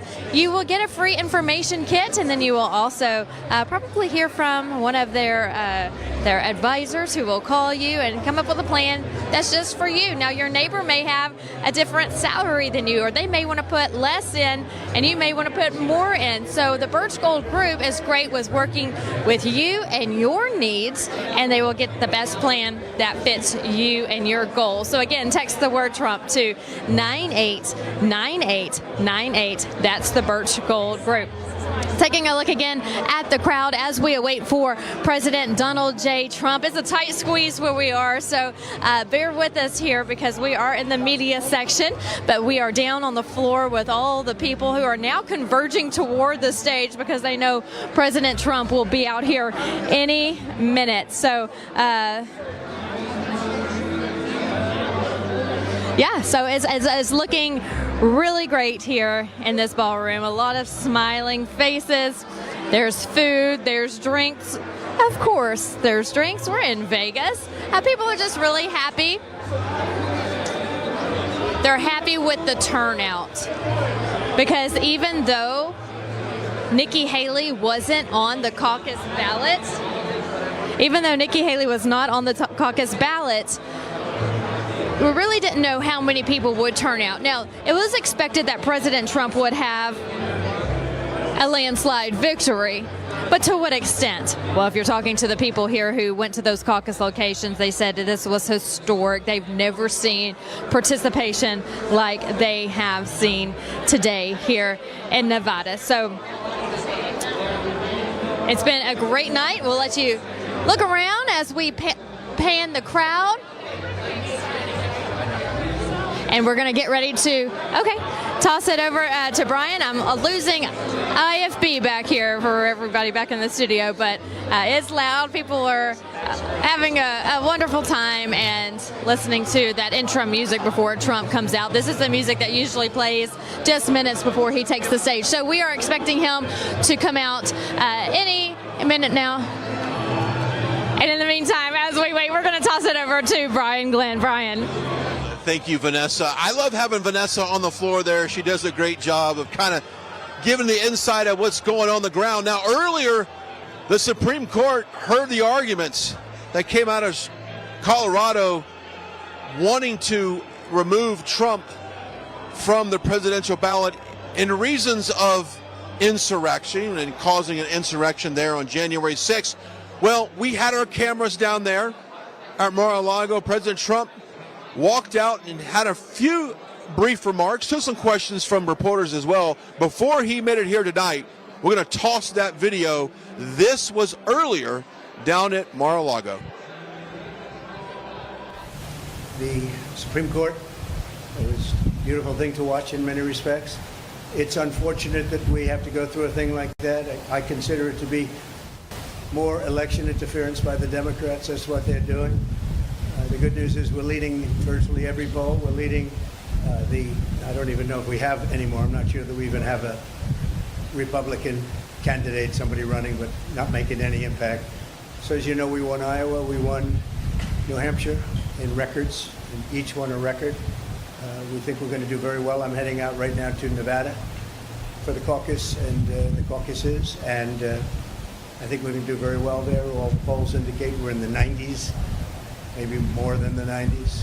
We certainly did well in a primary that didn't matter, where they voted very nicely. And we have tremendous support from the people of our country. They hate what's happening at the border. They hate what's happening just generally. We're not a respected country anymore. We're laughed at all over the world. They're laughing at us. And they hate what's happening. They hate seeing it. They love our country. They want it to come back. And we're going to do that. If you think about it, had the results of the election been different, that would be nice. You wouldn't have the Ukrainian situation with Russia. You would not have had an attack on Israel, which was so horrible. You would not have had inflation. You wouldn't have China talking about Taiwan. You wouldn't have any of the problems that we have today. And you certainly had a broke Iran, and now you have a very rich Iran. Iran was broke when I left. They had no money to give to Hamas. They had no money to give to Hezbollah. And now they have 200 billion. Plus, as you probably know, people don't like to admit it, they certainly control Iraq. and Iraq has another 300 billion. So you have a very rich group of countries. And as you know, Iraq should have never happened. That was a balance against Iran, and we blew out the balance, and now Iran has essentially Iraq. And Iraq doesn't like saying that, but that's the way it is, and it's a shame. The world is in tremendous danger. We're in danger of possibly a World War III, and we have a man who's absolutely the worst president in the history of our country. Can't put two sentences together. He's not going to be able to negotiate with Putin or Xi or Kim Jong-un, North Korea. Not going to be able to negotiate with anybody. All he knows how to do is drop bombs all over the place, meaningless bombs, except they kill a lot of people. It costs a lot of money. Every time you see a bomb, it's another $1 million, and it actually sets us back. We have peace through strength. This should not be happening. The Middle East is blowing up. It's blowing up, and a lot of people are being killed, and it's so unnecessary. So I just say that in watching the Supreme Court today, I thought it's a very beautiful process. I hope that democracy in this country will continue, because right now we have a very, very tough situation with all of the radical left ideas, with the weaponization of politics. They weaponize it like it's never been weaponized before. It's totally illegal, but they do it anyway, and it has to stop. Every one of the court cases that I'm involved, every single one, civil, whether it's the attorney generals or the district attorneys. You look at Fani in Georgia. They had many meetings with the White House and with the DOJ. They went there, 8-hour meetings. That was all staged. That was a phony hoax. And now you look at it, and it is a phony hoax. And hopefully that case will be dismissed in short order. It's a disgrace to this country.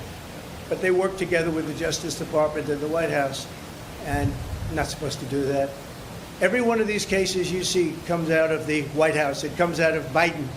It's election interference, and it's really very sad. I thought the presentation today was a very good one. I think it was well received. I hope it was well received. You have millions of people that are out there wanting to vote, and they happen to want to vote for me or the Republican Party or whatever you want to, however you want to phrase it. But I'm the one running, and we are leading in every poll. We're leading in the local polls, in the state polls, and we're leading in the swing state polls, and we're leading very big in the national polls. So it's been a very great honor. We love the country. I think the reason we have such big leads, frankly, is that they loved 4 years of us compared to the 3 years plus, the 3 years that they've gone with Biden, where you have open borders, you have crime. Nobody's ever seen crime like this, what's happening. And now the crime is being committed, much of it by the migrants that have come in illegally to our country. I was wondering about that. I said, you know, a lot of these people come out of jails, they come out of mental institutions, they come out of places that you don't want to know about. We don't even know where they come from. We don't know who they are, where they are. They're being dumped in from mental institutions, from prisons and jails. And many terrorists are coming into our country. We're going to be paying a big price. They have to stop it. They have to close the border. By the way, the president can do it just by saying, I want the border closed. I closed the border. We had the safest border in the history of our country. Now we have the most unsafe border in the history of the world. There's never been a country with a border like this, not even a third world country. So we are, again, we're going out to Nevada right now. We'll be out there. Some of you are going to be out there with us. Otherwise, your colleagues will be. And hopefully we're going to have a big night, caucus tonight. We're going to have a very big night. We expect to have a very big night. The Virgin Islands, as you know, are also very much in play today, so we'll be hearing about them sometime during the day or later on in the evening. And it's an honor to have you at Mar-a-Lago. I hope you like it. It's worth a little more than $18 million. There's another case. He says it's worth $18 million. I said, which cabin are we talking about? But that's the kind of justice we have. When they say that to try and build up a case, that was a shame. But that gave up so much. When they said that, that gave up so much that Mar-a-Lago's worth $18 million. They had it appraised for, as you know, 50 to 100 times that amount. But we have a judge, that's what he said. And he's supposed to be ruling on me. But who knows? Maybe he'll be fair. I doubt it, but maybe he'll be fair.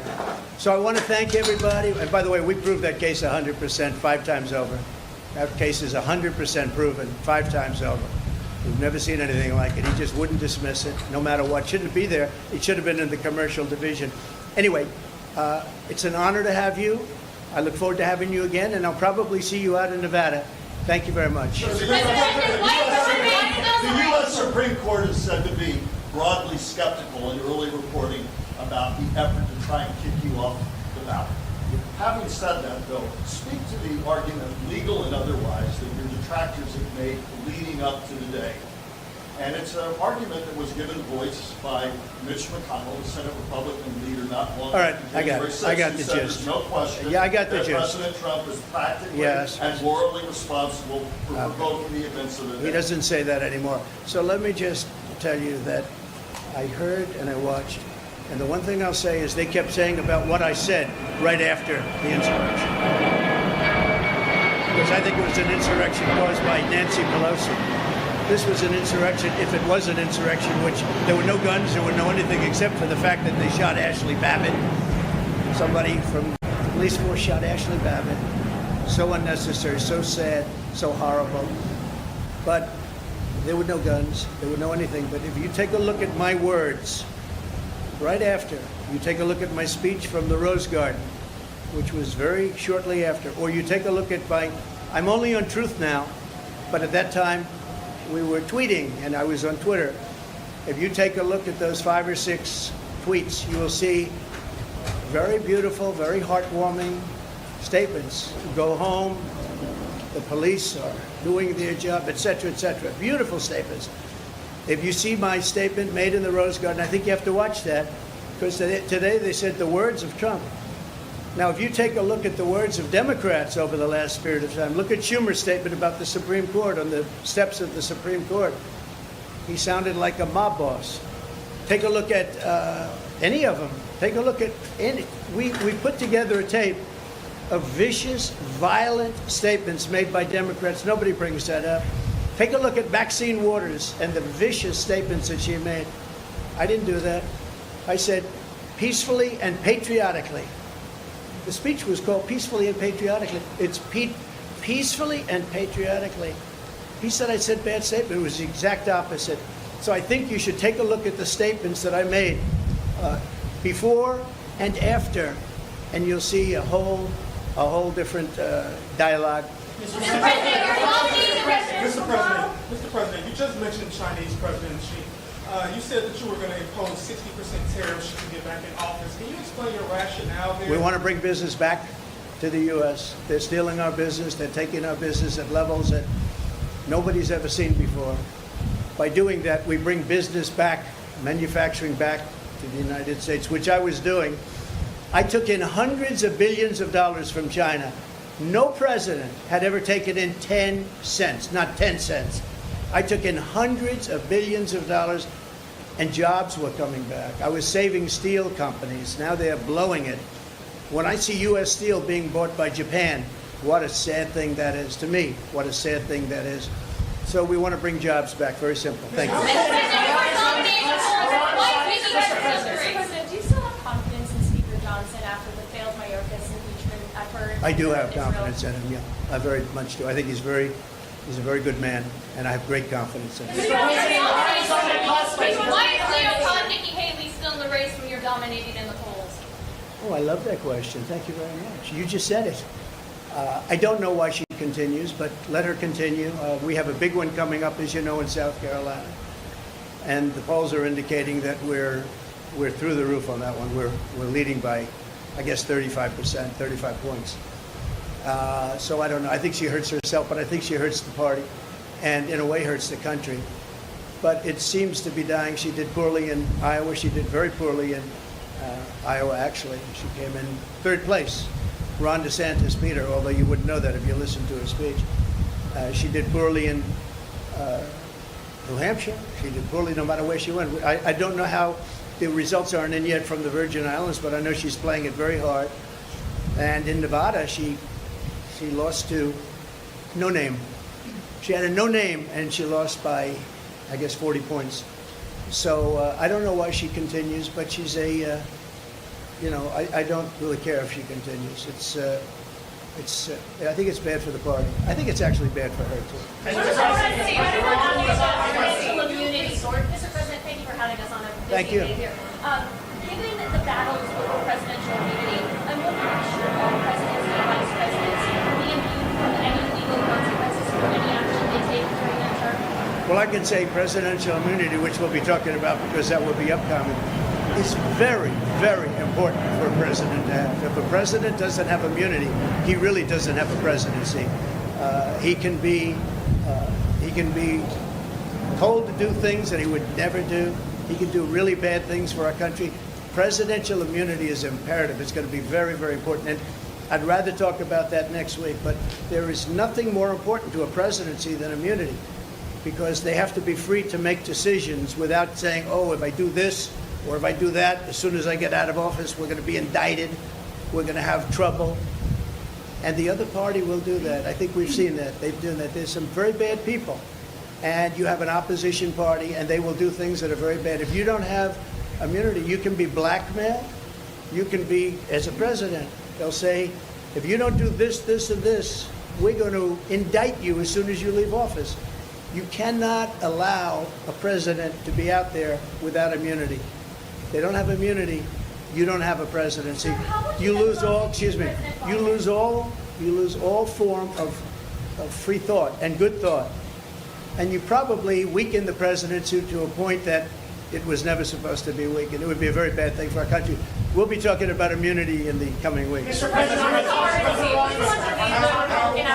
how confident are you that you'll be treated fairly by the Supreme Court justices? And what sort of time frame do you need a decision in order for it not to derail the campaign? Well, I'm a believer in our country, and I'm a believer in the Supreme Court. I listened today, and I thought our arguments were very, very strong.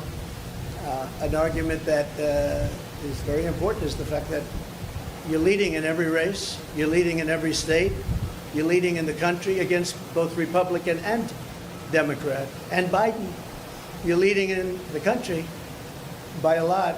And can you take the person that's leading everywhere and say, hey, we're not going to let you run? I think that's pretty tough to do, but I'm leaving it up to the Supreme Court. Thank you all very much. Enjoy it. Thank you. Do you believe President Trump on the topic of Iran, sir, is the U.S. doing enough militarily?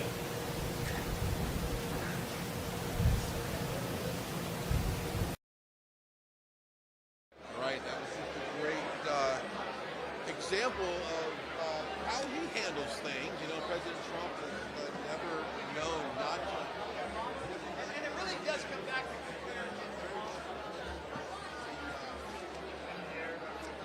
the reporters and the press that are in the area. And of course, he steps out of his home there at Mar-a-Lago, takes some questions, talks about how he feels on things, and goes about his way. Yes, absolutely. And, it was great to hear from him today, and he thought that, everything seemed okay and went well with the hearing. And I listened to part of the hearing with you today in the car from a Trump hotel while we were out there reporting, and you never know what or how the judges will hear in their own ears a case being heard, and everybody has their own opinions, and in this case there should be no opinion. It should be based off the law. But to hear President Trump say, I thought everything went well today, gave me some relief. And that's how it is a lot of times, too, with President Trump when, they attack him or they throw stones at him and you think, oh, no, this is bringing me down. But then you have energetic President Trump coming out on stage or addressing the nation and saying, I'm good, let's keep fighting, I'm fighting for you, then I get that same energy, Brian. Yeah, and constitutional scholars will tell you that what they're doing doesn't make sense. It doesn't make sense at all. I expect probably it should be 9-0. Matter of fact, 9-0 was trending on Twitter earlier today. I'm thinking more like 8-1, but nevertheless, I don't think this is an issue. I think we move past this. I think as poll numbers go up, I see the states like Maine and Colorado. Colorado can just go back to smoking weed. That's exactly what they're doing right now to come up with such an accusation. But nevertheless, we're going to move on. But let's just take a look at what's behind us. Oh, they're just taking some video. I I think what's interesting to note is that Joe Biden did step out today and address the document controversy that has unfolded, and that continues to unfold, I should say. And what's really interesting about that is we're now learning that the very person that did the ghostwriter on his book used those documents as a part of that book. And so the last time I checked, I'm pretty sure you can't profit off of classified documents for personal gain. That's exactly what he did allegedly in 2017 with that ghostwriter. So, and even once that was discovered that they felt like that was a part of an evidence, then guess what? As usual, that evidence was destroyed. So this story, Vanessa, just gets worse and worse. And of course, Joe Biden took questions from the media like he never does, and he got peppered today, and I'm glad to see it. Yeah, me too. But you know what I'm fear is going to happen here is that this is the news for today, and then tomorrow it's going to be swept under the rug and then forgotten about. We cannot forget about it. The mainstream media is not going to report on this anymore because the ruling was made. President Biden addressed it. He fumbled through it. He forgot more of his speech tonight in front of the American citizens. He was angry at the press, and he walked off, and they want us to all forget about it. No, we're not going to forget about it because this is criminal. I was talking to Kash Patel earlier, and he mentioned this is a similarity between Hillary's 33,000 emails. It's the same thing. Yeah. And then also, you look at what happened at Mar-a-Lago, what President Trump calls the box raid, the boxes hoax. And so the president gets on stage today in front of America and says it's not the same thing. They're two totally different cases because his classified documents were in public. Last time I checked, Brian, Mar-a-Lago is a private residency. That's his home. That's the president's home. It makes no sense. It shouldn't even have gotten to this point. But once again, the Bidens walk away free. The Biden crime family is not going to be held accountable. They do what they want. The law does not apply to them. And his administration and his counsel and everyone who's associated with him let his whole family just walk scot-free. Yeah, if your last name is Biden, your last name is Clinton, then you can pretty much do whatever the hell you feel because that's what you're going to get away with. And I think that's one of the reasons why we're seeing President Trump's polling numbers go so high recently is because of this. And Vanessa, every time we see an Alvin Bragg or a Fani Willis, and we haven't talked about Fani Willis the entire broadcast, which might be a record. We haven't talked about her yet, but the collapse of that lawsuit is just incredible how quickly that's fallen apart because you're starting to peel back the onion and there's no truth to any of this stuff. And you're starting to see a collaboration between the lover, which is the prosecutor, and herself. This alleged affair they had with one another, this alleged misuse of county funds to go to this attorney, Nathan Wade, who had zero, and I mean zero experience prosecuting these types of crimes, but yet he was getting a much higher rate than what the standard rate was in Georgia to prosecute this very crime. So let me tell you something. These lawsuits can keep coming. They can keep filing them all they want. But at the end of the day, there's nothing to the nothing, and that's something that we should all think about because let me tell you, it's not going to happen. These are not going to slow President Trump up. And something else they need to think about is when he does get back in office, he's writing a long list of everyone who's wrongdoing and doing him wrong, and he's coming after all of you. He's said it once, he'll say it again, and I am backing him 100%. Kash Patel said it tonight too when it comes to journalists who lie to the American people. They're bogus articles they're allowed to write. The journalists should be trusted in this nation. Our criminal justice system should be trusted in this nation. Nothing is trusted in a Biden administration. They get to do what they want. So keep slapping President Trump in the face. He's going to turn back around and he's going to win this battle once he is sworn into office January of next year. And the leftist media loves to really harp on what you just said. They'll say he's just going to be revenge. He's going to be retribution. He's often said, I am your retribution to all these wrongdoings against our country. And to a certain extent, it is. But that terrifies the left. They know that this judgment and this accountability is coming, and it's going to be in terms of holding people accountable for breaking the law. We're not just going to willy-nilly start arresting people like they did for January 6th for the insurrection.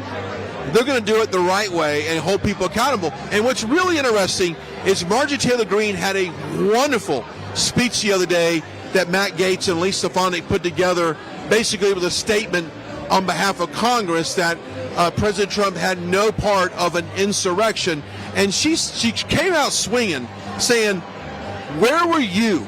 Where were you when BLM and Antifa burnt down half of D.C. during the inauguration for President Trump, and zero accountability? Where were they when Antifa burned down cities across the country, causing hundreds of millions of dollars in damage? Where were they? But all of a sudden, they want to hold President Trump accountable for an insurrection when he clearly said, go peaceful to the Capitol. See, the American people aren't stupid. They know exactly when they're being misled and lied to, and this just proves it once again that you can't trust the media and that it's only about stopping Trump. Stop Trump. You know what's interesting? I sit in on all these House oversight meetings, Homeland Security meetings. They're open to the public, and I sit in on every one of them. And let me tell you something. I don't care if they're talking about COVID, Vanessa. It's all going to come down to stopping President Trump. The Democrats, Jamie Raskin, Representative Crockett from Texas, they all come back to stopping Trump. That's what it's about, stopping Trump. Yeah, and it's been like that since he came down the golden escalator. So it's never Trumpers is what we call them. They don't want Trump. They want anybody but Trump. They'll do anything in their power to stop Trump. No matter what it is, no matter who folds with them, they got to stop Trump. Well, the American people say, no, we're going to push Trump forward. And so we're seeing that in record numbers all throughout the country so far. Gentlemen, please welcome the next president of the United States, President Donald J. Trump. And I'm proud to be an American, where at least I know I'm free. And I won't forget the men who died, who gave that right to me. And I gladly stand up next to you and defend her still today. 'Cause there ain't no doubt I love this land. God bless the USA.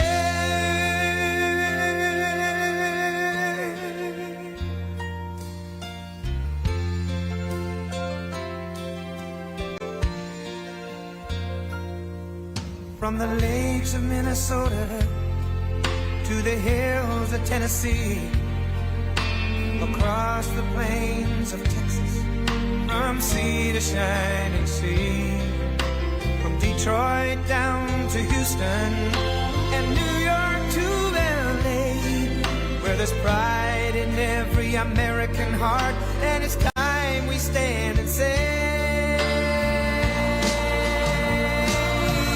that I'm proud to be an American, where at least I know I'm free.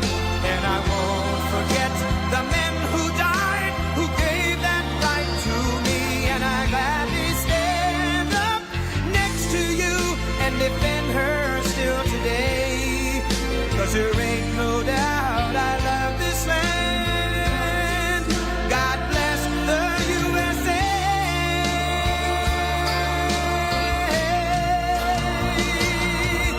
And I'm proud to be an American, where at least I know I'm free. And I won't forget the men who died, who gave that right to me. And I gladly stand up next to you and defend her still today. 'Cause there ain't no doubt I love this land. God bless the USA.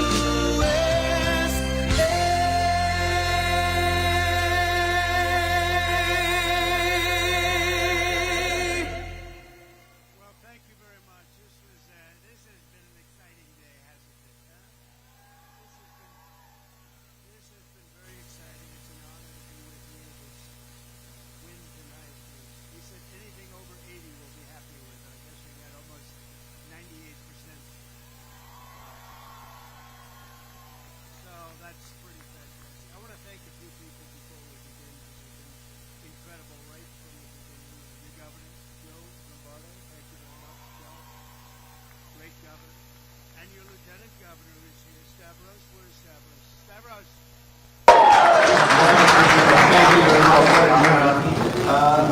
Michael McDonald. Has anybody ever heard of Michael McDonald?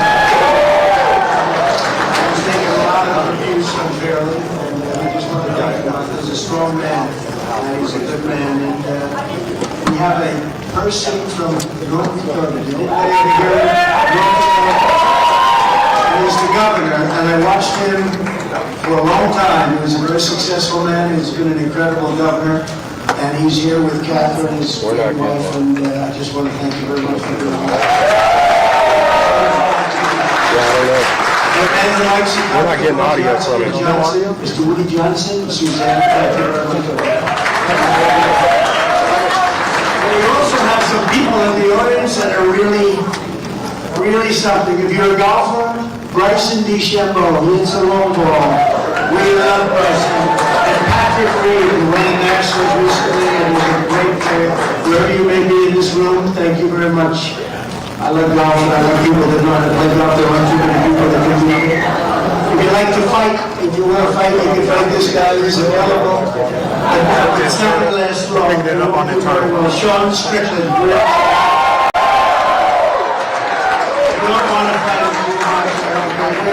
He's a nasty looking guy. Look at those ears. You look at those ears. Oh, I looked at him. I said, I want no part of him. Thank you very much, Sean. We appreciate it. Kevin McCarthy's here. Kevin. Whoa. Thank you, Kevin. That's very nice. That is very nice. We appreciate it.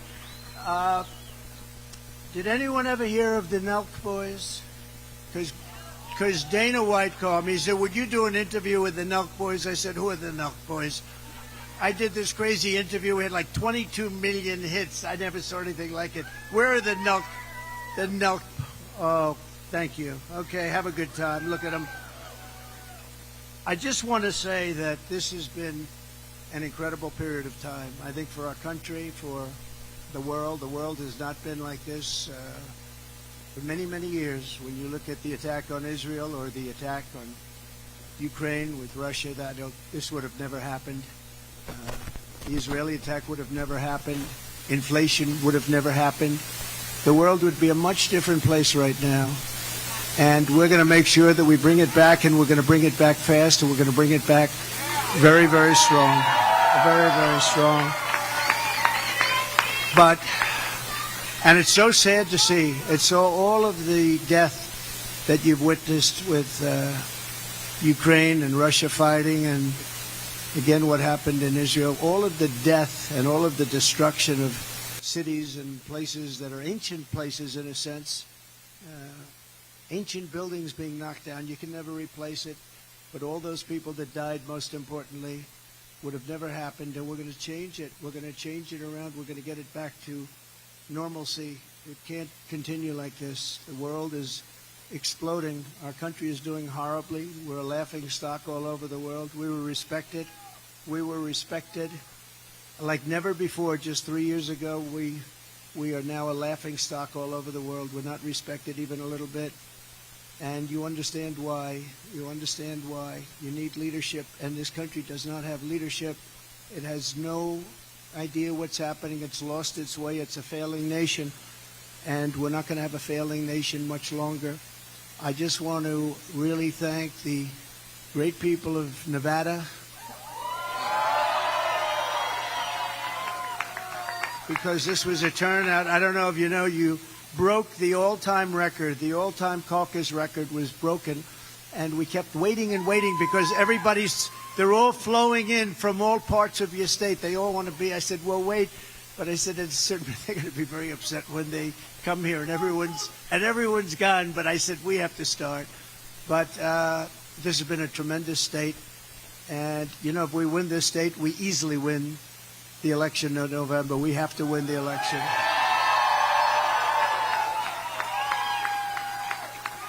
And great countries. Thank you very much. But great countries are all about a lot of things, but two things in particular. You have to have strong borders, and you have to have free, fair, and honest elections.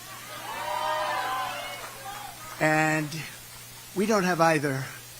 and we're going to have them back. We had 3 years ago, we had the strongest border in the history of our country, and we were doing great, and our economy was the best, and we rebuilt our military, so many things, and then you had the tragedy of the Afghanistan surrender. That was nothing less than a surrender. And President Putin watched that, and he saw that, and he said, wow, this could be my chance to go and do what I wanted to do. They never would have happened. It would have never happened, but he went in and he did what he wanted to do. But we're going to bring the world back, and we're going to bring the world back to normalcy, and this country is going to be the leader, and we're going to be also at the same time focused on a thing called America First, right? America First.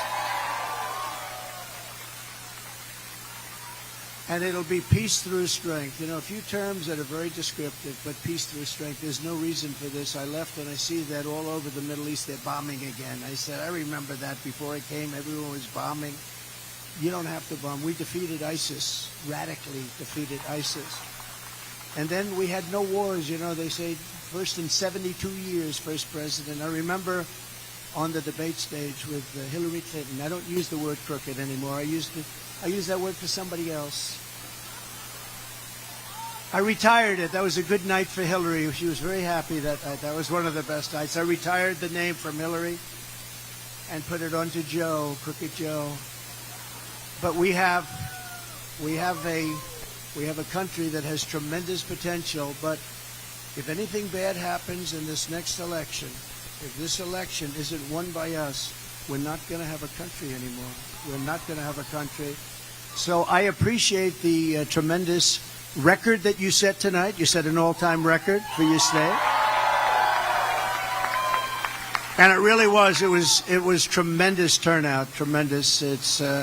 They had lines going back, and they sort of knew who was going to win. You get 98%. We wanted to get over 80, and we got 98. And also, if you remember, and last night, you know what happened last night, right? None of the above.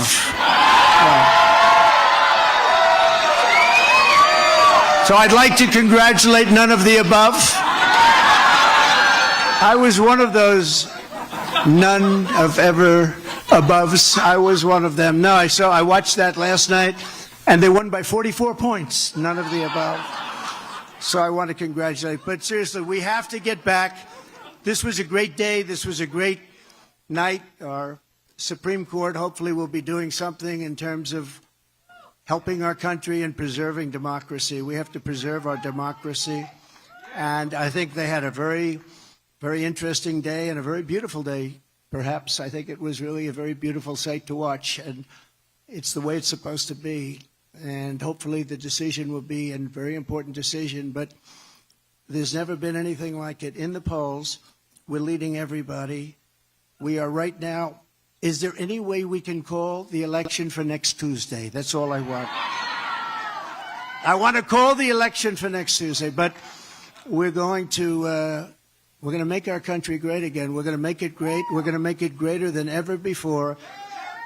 The enthusiasm and the turnout, Doug and I were talking, I don't think you've ever seen anything like it, right? You were at various of the caucus sites, and they both came back and they said, we've never seen anything like it. Would you like to say a few words? Please. Thank you, President Trump. I just want to build on that. At the caucus sites that Catherine and I were at tonight, the lines were stringing around the block in those buildings, people waiting out in the cold. And I do want to say thank you to all of you and all the people in Nevada that voted tonight, because you're sending a signal to the nation. One is that this primary is over. President Trump has won. That's the signal you're sending. And the second thing that really matters is that all of you that voted tonight, that came out tonight, need to show up in November, but bring somebody with you, because Nevada is going to be a swing state and President Trump is going to win it in November.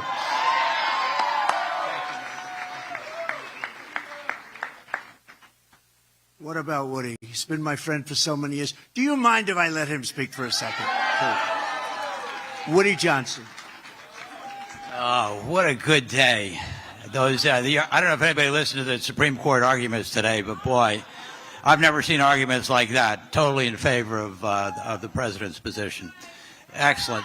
So that was good, but this is even better. Winning Nevada is propelling us. We're going to win the election, and this is good. You're going to see Donald J. Trump as another great president. Thank you, Woody. So, God bless you all. We have to save our country. We're going to save our country. We're going to make America greater than it's ever been. We have to stop it. We have to close up our borders. We have to close them up. I believe you'll have 19 million people by the time this guy is out of office. 19 million. That's substantially bigger than New York State. And these people, many of them are coming from prisons and jails. They're coming from mental institutions, and they're terrorists. And you see what's happening. I don't know if you've been watching your news lately. I kept saying, crime is through the roof all over our country. And I kept saying, when is it going to be that I don't see any migrant crime? Well, guess what? It's happening at levels now like nobody's ever seen. And we can't let it happen. So get ready. We're going to get out there. We're going to win. We're going to have a great election. We're going to turn our country around. You're going to be so happy. We were energy independent. Think of it. 3 years ago, we were energy independent, and now we're trying to buy from Venezuela. You're getting your, and remember this, we have more, I call it liquid gold. We have more liquid gold under our feet. Doug, you know that better than anybody. We have more liquid gold under our feet than any other nation, more than Saudi Arabia, more than Russia, more than anybody.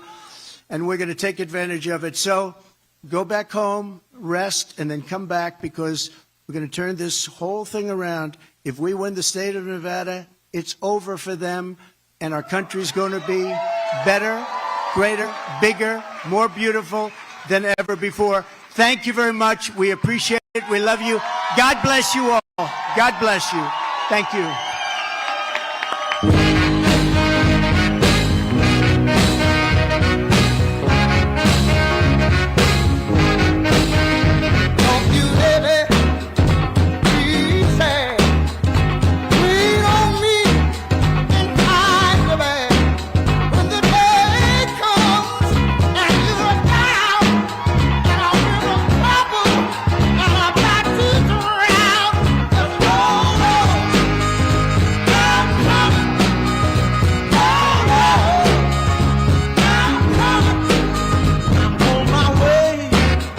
President Trump wrapping up his victory speech here in Las Vegas, Nevada, winning the caucus, 98% of the votes. It was a record win, record turnout. The people are saying that the lines were wrapped around the block. President Donald J. Trump saying the same thing. So a great night here in Nevada.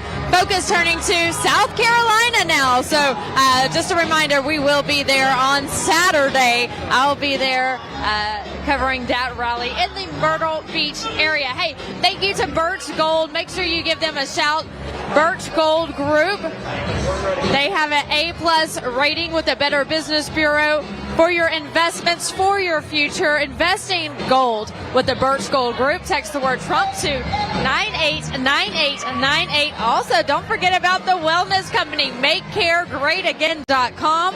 MakeCareGreatAgain.com. Get that emergency kit from Dr. Peter McCullough and his team of doctors. Cannot go wrong with it. I have mine at home, and it's medicine for just about anything you can think of. So it's a great kit to have in case there is an emergency. Hey, it's tax season is upon us. It is coming up soon, so make sure that you are prepared with Tax Network USA. That information is on your screen, tnusa.com/RSBN, or you can call that number on your screen. That's 1-800-357-1415. Tax Network USA. Get prepared for tax season with the experts. They have helped thousands and thousands of happy customers with their taxes. So make sure you get that today. And hey, we haven't talked about Mike Lindell yet. Support Mike Lindell. Go to mypillow.com. Type in the RSBN code for Mike Lindell. He's a big patriot, fighter for America. He wants what's right for Americans and for election integrity. So go to mypillow.com/RSBN and help Mike Lindell. Don't forget that RSBN code to save big at checkout. our newsletter. Love getting our newsletter in my email when there's breaking news or news of events to make sure that you don't miss when President Trump is speaking. Sign up for our RSBN newsletter at rsbnetwork.com. Follow us on social media. We're all over the place. Brian, I'm trying to get to you, but we have people working around us right now. It's all good. I was just letting you go. Yeah, there was a lot. I think I got them all. All 47,000 of them. Well, what a great night in Nevada. I mean, come on. He broke a record for the margin of victory. He's optimistic. Kevin McCarthy's in the house. He is. I mean, you've got the Nelk boys in there. Yes. And what a great crowd here tonight. And what a lot of momentum going into South Carolina. Yes, it's so great. Everyone's in good spirits. Still a little early here, 9:39 local time, so you know the party's going to continue somewhere else. Nevada is celebrating tonight. Good job, Nevada, to get out there and get the vote out. Don't forget about November. Like the president mentioned, make sure you bring a friend or two or three or four come November to make sure that President Trump wins this swing state. Follow RSBN on all social media platforms. They are there. That's where you'll get the latest news on the campaign trail. We are your election headquarters for 2024. So make sure you follow RSBN all across the board on social media. I'm there as well on X, which is formerly Twitter, Vanessa Broussard News on Instagram, and my very personal favorite, Truth Social, President Trump's account. I am there as Vanessa Broussard. Yeah, and you can follow me as well at Brian Glenn TV across the board, at Brian on Truth Social. I appreciate a follow on that. Well, let's wrap it up from the great state of Nevada, Las Vegas, right here on the Strip. Vanessa Broussard, Brian Glenn says, so long, everybody. We'll see you in South Carolina here in a few days.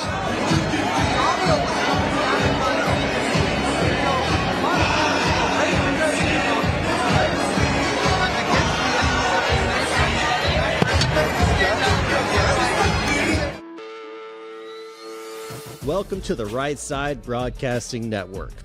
We're not like the other media outlets out there that cut and edit what other people say. In 2015, we were created by our founder, Joe Seals, to cover President Donald J. Trump's speeches and rallies, to which we continue to do to this day. We've also covered important conservative events like CPAC, TPUSA, March for Life, and many other important events and hearings around the country. We were made for people like you, everyday Americans who are tired of the mainstream media, who are tired of being lied to, manipulated, and fed an agenda. Our goal here at Right Side Broadcasting is to allow you to see the truth, giving our correspondents and commentators a wide latitude to speak their minds. You won't find anything like this in the mainstream media. Your support through your donations, locals, and supporting our advertisers allows us to continue to cover important events around the country each and every day. So, from us here at Right Side Broadcasting, thank you for supporting us and the right side of history.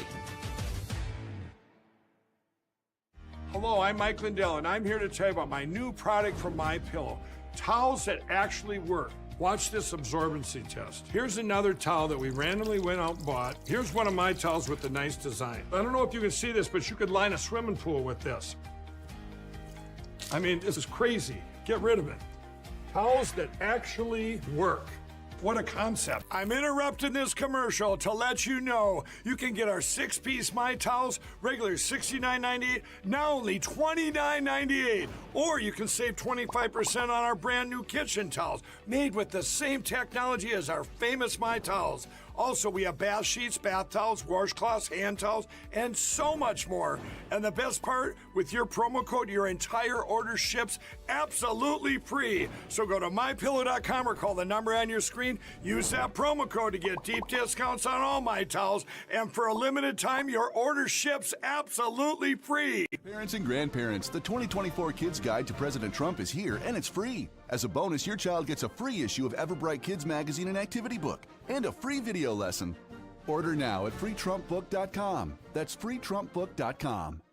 What's up, guys? My name is Jaden Hurd, and I have a Christian show called Let It Be Heard, where we analyze culture and current events from a biblical perspective. I highly recommend you guys check us out. We now have episodes every Monday, Wednesday, and Friday. And basically, what happens is we react to videos, we have talking points, we have on guests, and it's very exciting. Come check us out on Rumble on the RSBN channel. God bless you guys.